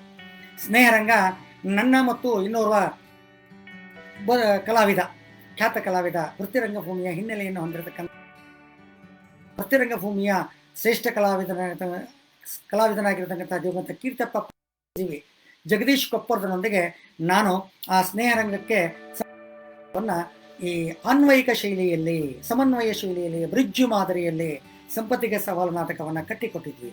ಅದನ್ನು ನೋಡಿ ದುತ್ತರಿಗೆಯವರು ಬಹಳಷ್ಟು ಸಂತೋಷ ಪಟ್ಟಿದ್ರು. ಆ ನಾಟಕವು ಕೂಡ ಬೇರೆ ಬೇರೆ ನಗರಗಳಲ್ಲಿ ಪ್ರದರ್ಶನ ಕಂಡು ಹೆಸರು ಮಾಡಿದ್ದರಿಂದಾಗಿ ಕನ್ನಡ ಮತ್ತು ಸಂಸ್ಕೃತಿ ಇಲಾಖೆ ಬೆಂಗಳೂರಿನ ರವೀಂದ್ರ ಕಲಾಕ್ಷೇತ್ರದಲ್ಲಿ ಆ ನಾಟಕವನ್ನು ಆಯೋಜಿಸಿತ್ತು. ಅಲ್ಲೂ ಕೂಡ ಆ ನಾಟಕ ಹೆಸರು ಮಾಡಿತ್ತು. ಇಂಥದೇ ಬ್ರಿಡ್ಜ್ ಮಾದರಿಯ ನಾಟಕವನ್ನು ನಾನು ಇನ್ನೋರ್ವ ನಮ್ಮ ತಾಲೂಕಿನ ಗುಬ್ಬಿ ವೀರಣ್ಣ ಪ್ರಶಸ್ತಿ ಪುರಸ್ಕೃತ ದಿವಂಗತ BR ಅರ್ಶುನಗೋಡಿಯವರ ಸೈನಿಕನ ಸಹೋದರಿ ಎನ್ನುವಂಥ ನಾಟಕವನ್ನು ಕೂಡ ಬ್ರಿಡ್ಜ್ ಮಾದರಿಯ ಶೈಲಿಗೆ ಅಳವಡಿಸಿದ್ದೆ. ಅದು ಕೂಡ ರವೀಂದ್ರ ಕಲಾಕ್ಷೇತ್ರದಲ್ಲಿ ಪ್ರದರ್ಶನ ಕಂಡಿತ್ತು ಅನ್ನುವಂಥದ್ದು ಸಾಂದರ್ಭಿಕ ನೆನಪಿನಲ್ಲಿ ಹೇಳ್ತಾ, ಈ ರೀತಿಯಾಗಿ ದುತ್ತರಿಗೆಯವರ ನಾಟಕ ಸಂಪತ್ತಿಗೆ ಸವಾಲು ಕೇವಲ ಚಲನಚಿತ್ರವಾಗಿ ವೃತ್ತಿರಂಗ ನಾಟಕವಾಗಿಯೂ ಜನಪ್ರಿಯತೆಯನ್ನು ಹೊಂದಿದ್ದಲ್ಲದೆ ಸಮನ್ವಯ ಶೈಲಿಯಲ್ಲೂ ಕೂಡ ಜನಪ್ರಿಯತೆಯನ್ನು ಪಡೆದುಕೊಂಡಿತ್ತು ಅನ್ನುವಂಥ ಮಾತುಗಳನ್ನ ಹೇಳೋಕೆ ಇಚ್ಛೆ ಪಡ್ತಾ ಇದ್ದೇನೆ. ಹೀಗೆ ನಮ್ಮ ನಡುವೆ ಅರಳಿದ ದುತ್ತರಿಗೆಯವರ ಬದುಕು ಕೊನೆಗೂ ಚಂದಗಾಣದೇ ಹೋಯಿತು. ಅವರು ಕೊನೆಯ ಅವಸಾನದಲ್ಲೂ ಕೂಡ ಕಡು ಬಡತನದಲ್ಲಿ ನರಳಿ ನಮ್ಮ ನಡುವಿನಿಂದ ದೂರವಾಗಿ ಹೋದರು. ಅವರ ಕೊನೆಗಾಲದಲ್ಲಿ ಸುಮಾರು ಅವರ 75ರ ಇಳಿ ವಯಸ್ಸಿನಲ್ಲಿ ಅವರ ಹಿರಿಯ ಮಗ ಗೋಪಾಲನ ಸಾಂಗತ್ಯದಲ್ಲಿ ಸುಳಿಭಾವಿ ಗ್ರಾಮದಲ್ಲಿ ಒಂದು ವಾಸ್ತವ್ಯವನ್ನು ಮಾಡ್ತಾ ಇದ್ದಾರೆ. ಅವರ ಧರ್ಮಪತ್ನಿ ಹನುಮಸಾಗರದ ಒಂದು ಸಾಮಾನ್ಯ ಮನೆ, ಅದು ಆಶ್ರಯ ಮನೆಯಲ್ಲಿ ಅವರು ತಮ್ಮ ಜೀವನದಲ್ಲಿ ತೊಡಗಿಸಿಕೊಂಡಿದ್ದರೆ, ಇವರು ಸುಳಿಭಾವಿಯ ತಮ್ಮ ಸ್ವಗ್ರಾಮದಲ್ಲಿ ಹಿರಿಯ ಮಗ ಗೋಪಾಲನ ಶುಶ್ರೂಷೆಯಲ್ಲೇ ಜೀವನವನ್ನು ನಡೆಸ್ತಾ ಇರ್ತಾರೆ, ದೂಡ್ತಾ ಇರ್ತಾರೆ. ಸುಮಾರು ಅವರ 75ರಿಂದ 78ರ ಈ 3 ವರ್ಷಗಳ ಅವಧಿಯಲ್ಲಿ ಅವರ ದೈಹಿಕ ಸ್ವಾಸ್ಥ್ಯ ಹದಗೆಡ್ತಾ ಇದೆ. ಅವರು ಹಲವಾರು ರೋಗ ರುಜಿನಗಳಿಗೆ ತುತ್ತಾಗ್ತಾ ಇದ್ದಾರೆ. ಈ ಸಂದರ್ಭದಲ್ಲಿ ನಿಜಕ್ಕೂ ನೆನಪಿಸಿಕೊಳ್ಳಬೇಕು, ನಮ್ಮಲ್ಲಿ ಜಿಲ್ಲಾಧಿಕಾರಿಗಳಾಗಿ ಬರ್ತಾ ಇರ್ತಕ್ಕಂಥ ಹಲವಾರು ಜನ IAS ಅಧಿಕಾರಿಗಳು ನಿಜವಾದ ಮಾನವೀಯತೆಯ ಸ್ವಭಾವದಿಂದ ಸಾಂಸ್ಕೃತಿಕ ಕಲಾಸಕ್ತಿಯನ್ನು ಹೊಂದಿರತಕ್ಕಂಥ ಹಲವಾರು ಜನ ಜಿಲ್ಲಾಧಿಕಾರಿಗಳು ನಿಜವಾಗಿಯೂ ಸಹಾಯ ಹಸ್ತವನ್ನು ಚಾಚ್ತಾ ಇದ್ದಾರೆ. ಅವತ್ತಿನ ಸಂದರ್ಭದಲ್ಲಿ ಜಿಲ್ಲಾಧಿಕಾರಿಯಾಗಿರ್ತಕ್ಕಂತಹ ಡಾಕ್ಟರ್ K. ಪ್ರಭಾಕರ್ ಅವರು ದುತ್ತರಿಗೆಯವರಿಗೆ ಇನ್ನಿಲ್ಲದ ಸಹಾಯವನ್ನು, ಆ ಇಳಿ ವಯಸ್ಸಿನಲ್ಲಿ ಆರ್ಥಿಕ ಸಹಾಯವನ್ನು, ಆಮೇಲೆ ಇನ್ನಿತರ ಸಹಾಯವನ್ನು ಕೂಡ ಅವರು ಕೊಡ್ತಾ ಇದ್ದಾರೆ. ಅವತ್ತಿನ ಸಂದರ್ಭದಲ್ಲಿ ನಾನು ಕೂಡ ಬಾಗಲಕೋಟೆ ಜಿಲ್ಲಾ ಸಾಹಿತ್ಯ ಪರಿಷತ್ತಿನ ಅಧ್ಯಕ್ಷನಾಗಿದ್ದೆ. ನಮ್ಮ ಸ್ನೇಹರಂಗ ಕೂಡ ಹಾಗೂ ಕಲಾಬಂಧುಗಳು ಕೂಡ ಅವರಿಗೆ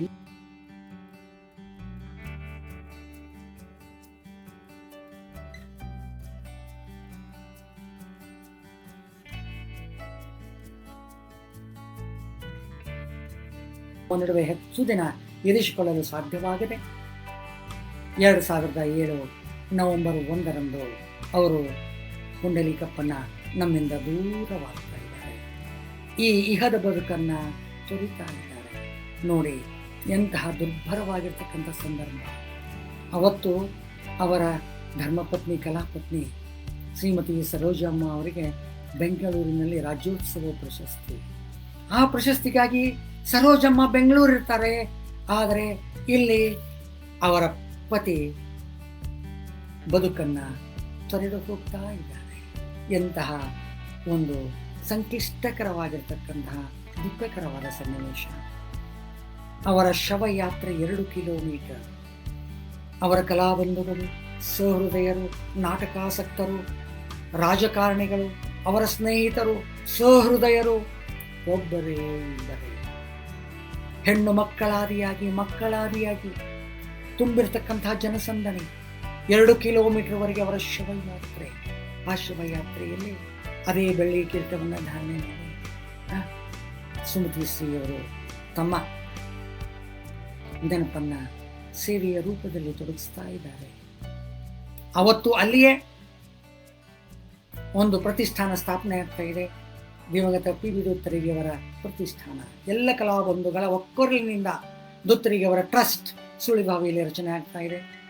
ಆ ಸ್ಥಾನಿಕ ಟ್ರಸ್ಟಿಗೆ ಜನಪ್ರತಿನಿಧಿಯು, ಮಾಜಿ ಶಾಸಕರು ಆಗಿರ್ತಕ್ಕಂಥ ದೇವತೆ ಶ್ರೀಯುತ SG ನಂಜಯ್ಯನಮಠರವರು ಅಧ್ಯಕ್ಷರಾಗ್ತಾ ಇದ್ದಾರೆ. ಜೊತೆಗೆ ಬಹಳಷ್ಟು ಜನ ಸದಸ್ಯರಾಗ್ತಾ ಇದ್ದಾರೆ. ಆದರೆ ಆ ಟ್ರಸ್ಟ್ ಎಲ್ಲ ಜನರ ದೇಣಿಗೆಯೊಂದಿಗೆ ಕಾರ್ಯನಿರ್ವಹಿಸ್ತಾ ಇರ್ತಕ್ಕಂಥ ಸಂದರ್ಭದಲ್ಲಿ, ಅವತ್ತಿನ ಸಂದರ್ಭದಲ್ಲಿ ಕರ್ನಾಟಕದಲ್ಲಿ ನಮ್ಮ ಜಿಲ್ಲೆಯ ಶ್ರೀಯುತ ಗೋವಿಂದ ಕಾರಜೋಳರವರು ಕನ್ನಡ ಸಂಸ್ಕೃತಿ ಸಚಿವರಾಗಿರ್ತಾ ಇದ್ದಾರೆ. ದಿವಂಗತ PB ದುತ್ತರಿಗೆಯವರ ಸಂಸ್ಮರಣೆಯ ಕಾರ್ಯಕ್ರಮಕ್ಕೆ ಅವರು ಬಂದಾಗ ನಾವೆಲ್ಲ ಸರ್ಕಾರವೇ ಈ ಟ್ರಸ್ಟನ್ನು ವಹಿಸಿಕೊಂಡು ದುತ್ತರಿಗೆ ಪ್ರತಿಷ್ಠಾನವನ್ನು ಸ್ಥಾಪಿಸಬೇಕು ಅಂತ ಇಚ್ಛೆಯನ್ನು ವ್ಯಕ್ತ ಮಾಡಿದಾಗ, ಒಂದು ಮನವಿಯನ್ನು ಕೊಡೋದಕ್ಕೆ ಹೇಳಿದಾಗ, ನಿಮ್ಮೊಂದಿಗೆ ಸಂವಾದಿಯಾಗಿರ್ತಕ್ಕಂತಹ ನಾನು ನಂಜಯ್ಯನಮಠರವರ ಆಶಯದ ಮೇರೆಗೆ, ನಮ್ಮ ರಂಗಬಂಧುಗಳ ಆಶಯದ ಮೇರೆಗೆ ಒಂದು ನೀಲನಕ್ಷೆಯನ್ನು ಮಾಡಿಕೊಡ್ತಾ ಇದ್ದೇನೆ. ಆ ನೀಲನಕ್ಷೆಯ ಹಿನ್ನೆಲೆಯಲ್ಲಿ ಶ್ರೀಯುತ ಗೋವಿಂದ ಕಾರಜೋಳರವರು ತಕ್ಷಣವೇ PB ದುತ್ತರಿಗೆ ಪ್ರತಿಷ್ಠಾನವನ್ನು ಸರ್ಕಾರದಿಂದ ಅಧಿಕೃತವಾಗಿ ಘೋಷಣೆ ಹೊರಡಿಸುವ ಮೂಲಕ ಸ್ಥಾಪನೆ ಮಾಡ್ತಾ ಇದ್ದಾರೆ. ಅದೇ ಸಂದರ್ಭಗಳಲ್ಲಿ ರಂಗ ಪ್ರತಿಷ್ಠಾನ ಕೂಡ ಸ್ಥಾಪನೆ ಆಗಿರ್ತಾ ಇದೆ. ಜೊತೆಗೆ ವಿಜಾಪುರದಲ್ಲಿ ದಿವಂಗತ ಮಧುರ ಚಂದ್ರ ಟ್ರಸ್ಟ್ ಕೂಡ ಸ್ಥಾಪನೆ ಆಗ್ತಾ ಇದೆ. ಈ 3 ಟ್ರಸ್ಟ್ಗಳನ್ನು ಸ್ಥಾಪನೆ ಮಾಡಿರ್ತಕ್ಕಂತಹ ಹೆಸರು ನಿಜಕ್ಕೂ ಇವತ್ತಿನ ಉಪಮುಖ್ಯಮಂತ್ರಿಗಳಾಗಿರ್ತಕ್ಕಂತಹ ಕಾರಜೋಳರವರಿಗೆ ಸಲ್ತಾ ಇದೆ. ಅದಕ್ಕಾಗಿ ಎಲ್ಲ ಕಲಾಬಂಧುಗಳು ಕಾರಜೋಳರವರಿಗೆ ನಾವು ಕೃತಜ್ಞತೆಗಳನ್ನ ಸಲ್ಲಿಸಲೇಬೇಕು. ಅವರೇನೋ ಒಂದು ಒಳ್ಳೆಯ ಕೆಲಸ ಮಾಡಿದರು, ಆದರೆ ಅಲ್ಲೊಂದು ಅವರಿಗೆ ಅರಿವಿಲ್ಲದೆ ಅಧಿಕಾರಿಗಳ ಎಡರುತೊಡರಿನಿಂದಾಗಿ ಒಂದು ಅವಘಡ ಆಗಿದೆ. ಈ ಸಂದರ್ಭದಲ್ಲಿ ನಾನು ಅದನ್ನು ಹೇಳೋದಕ್ಕೆ ಇಚ್ಛೆ ಪಡ್ತಾ ಇದ್ದೇನೆ. ಕರ್ನಾಟಕದಲ್ಲಿ ಸುಮಾರು ಇಂತಹ ಪ್ರಖ್ಯಾತರ 32 ಪ್ರತಿಷ್ಠಾನ ಮತ್ತು ಟ್ರಸ್ಟ್ಗಳಿವೆ. ಇವುಗಳಲ್ಲಿ ಸರಿ ಸುಮಾರಾಗಿ ಕನಿಷ್ಠ 25 ಟ್ರಸ್ಟ್ಗಳಿಗೆ, ಪ್ರತಿಷ್ಠಾನಗಳಿಗೆ ಆಯಾ ಕ್ಷೇತ್ರದ ಪ್ರತಿಭಾನ್ವಿತರೇ ಅಧ್ಯಕ್ಷರಾಗಿದ್ದಾರೆ. ಆದರೆ 7 ಪ್ರತಿಷ್ಠಾನಗಳು ಅಥವಾ ಟ್ರಸ್ಟ್ಗಳು ಜಿಲ್ಲಾಧಿಕಾರಿಗಳನ್ನ ಅಧ್ಯಕ್ಷರನ್ನಾಗಿ ಹೊಂದಿದ್ದಾವೆ. ಜಿಲ್ಲಾಧಿಕಾರಿಗಳಿಗೆ ಅವರ ಕೆಲಸವೇ ಅವರಿಗೆ ಮಾಡಲಾಗದಷ್ಟು ಹೊರೆ ಇರ್ತಾ ಇದೆ. ವ್ಯವಧಾನವೇ ಇಲ್ಲ, ಪುರುಷತ್ತೇ ಇಲ್ಲ. ಇಂಥದ್ರಲ್ಲಿ ಇಂತಹ ಸಾಂಸ್ಕೃತಿಕ ಆಸಕ್ತಿಯ ಪ್ರತಿಷ್ಠಾನಗಳು ಹೇಗೆ 24x7 365 ದಿನವೂ. ಇದಕ್ಕಿಂತ ಇನ್ನೂ ಒಂದು ವಿಚಿತ್ರ ಸಾಂಗತ್ಯವನ್ನು ನಾನು ನನ್ನ ಅಭಿನಯ ಭಾರತೀಯ ವೀಕ್ಷಕರೊಂದಿಗೆ ಹಂಚಿಕೊಳ್ಬೇಕಾಗ್ತಾ ಇದೆ. ಎಷ್ಟೋ ಟ್ರಸ್ಟ್ಗಳು, ಪ್ರತಿಷ್ಠಾನಗಳು ಸ್ಥಾಪನೆಯಾದ ಮೇಲೆ ಅದಕ್ಕೆ ನಾಮಕರಣವಾದ ಅಧ್ಯಕ್ಷರು, ಸದಸ್ಯರು ಬದಲಾವಣೆಯೇ ಆಗಿಲ್ಲ. ಕಾನೂನು ಅಥವಾ ಅದರ ಬೈಲಾ ಏನು ಹೇಳ್ತಾ ಇದೆ, ಕೇವಲ ಅವರ ಅವಧಿ 3 ವರ್ಷ. ಸರ್ಕಾರ ಅಕಾಡೆಮಿಗಳಿಗೆ ವಿವಿಧ ಅಕಾಡೆಮಿಗಳಿಗೆ ಹಾಗೂ ಪ್ರಮುಖವಾಗಿರ್ತಕ್ಕಂತಹ ನಿಗಮಗಳಿಗೆ ಹೇಗೆ ಕಟ್ಟುನಿಟ್ಟಾಗಿ ಅವಧಿಯನ್ನು ಪಾಲಿಸ್ತಾ ಇದೆಯೋ, ಆದರೆ ಈ ಟ್ರಸ್ಟ್ ಪ್ರತಿಷ್ಠಾನಗಳಿಗೆ ಸರ್ಕಾರದ ಲಕ್ಷ್ಯವೇ ಇಲ್ಲ. ಅದು ಯಾವುದೇ ಪಕ್ಷವಿದ್ದರೂ ಹಣೆ ಬರ ಅಷ್ಟೇ. ದುತ್ತರ್ಗಿ ಪ್ರತಿಷ್ಠಾನ ಸ್ಥಾಪನೆಯಾಗಿದ್ದು 2012-13.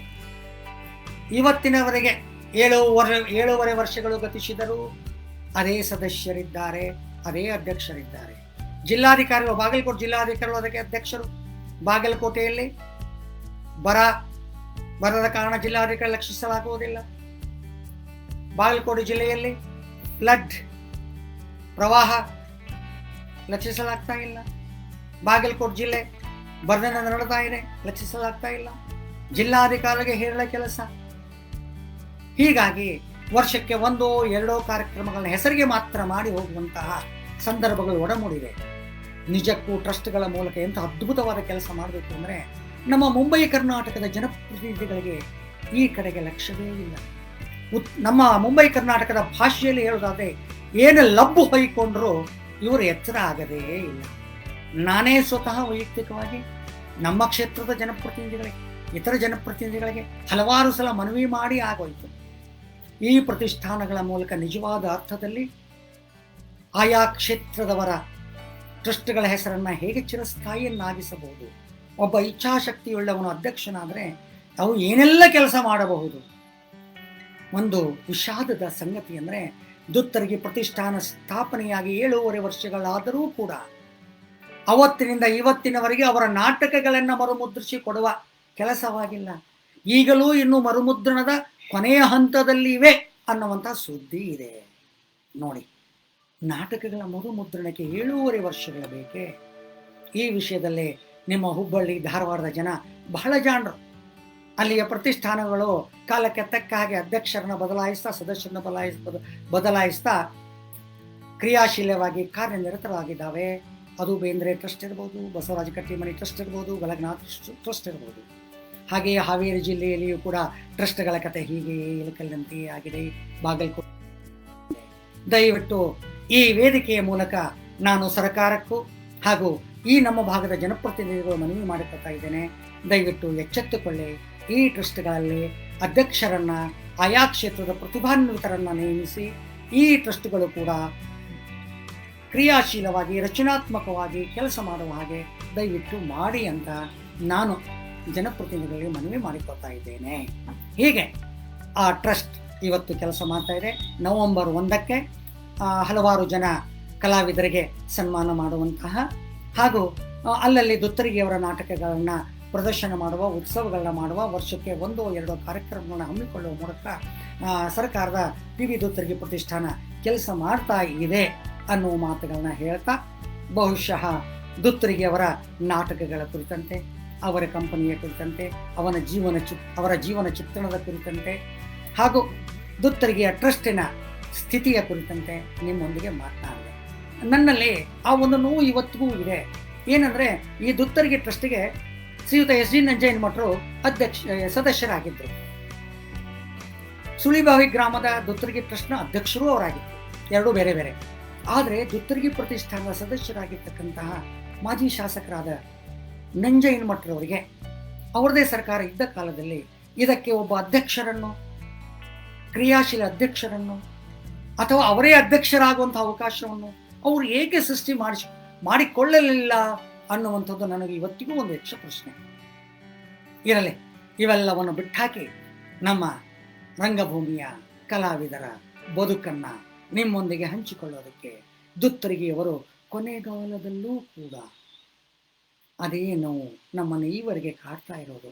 ಅವರು ಎಷ್ಟೇ ಹೆಸರು ಮಾಡಿದರು, ಅವರ ನಾಟಕಗಳು ಅದ್ಭುತವಾದ ಪ್ರದರ್ಶನಗಳನ್ನ ಕಂಡರು, ಚಲನಚಿತ್ರಗಳಾದರೂ 5-6 ಸಾವಿರ ನಾಟಕಗಳು ಪ್ರದರ್ಶನಗೊಂಡರು.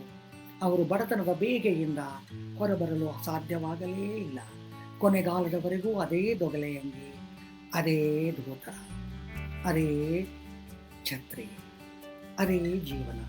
ಕಲಾವಿದರ ಬದುಕೇ ಹೀಗೆಯೇ. ನಮ್ಮ ಬಾಗಲಕೋಟೆ ಜಿಲ್ಲೆ ಕಂಡಂತಹ ಇನ್ನೊಬ್ಬ ಪ್ರಖ್ಯಾತ ಕವಿ ಈಶ್ವರ್ ಸಣ್ಕಲ್ ಅವರ ಜೀವನ ಕೂಡ ಹಾಗೆಯೇ ಗತಿಸಿ ಹೋಯಿತು.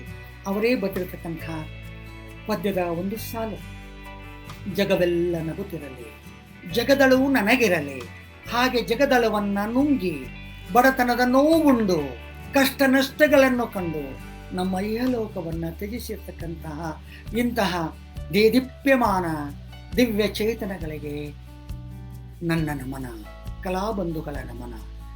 ದಿವಂಗತ ಪಿ.ಬಿ.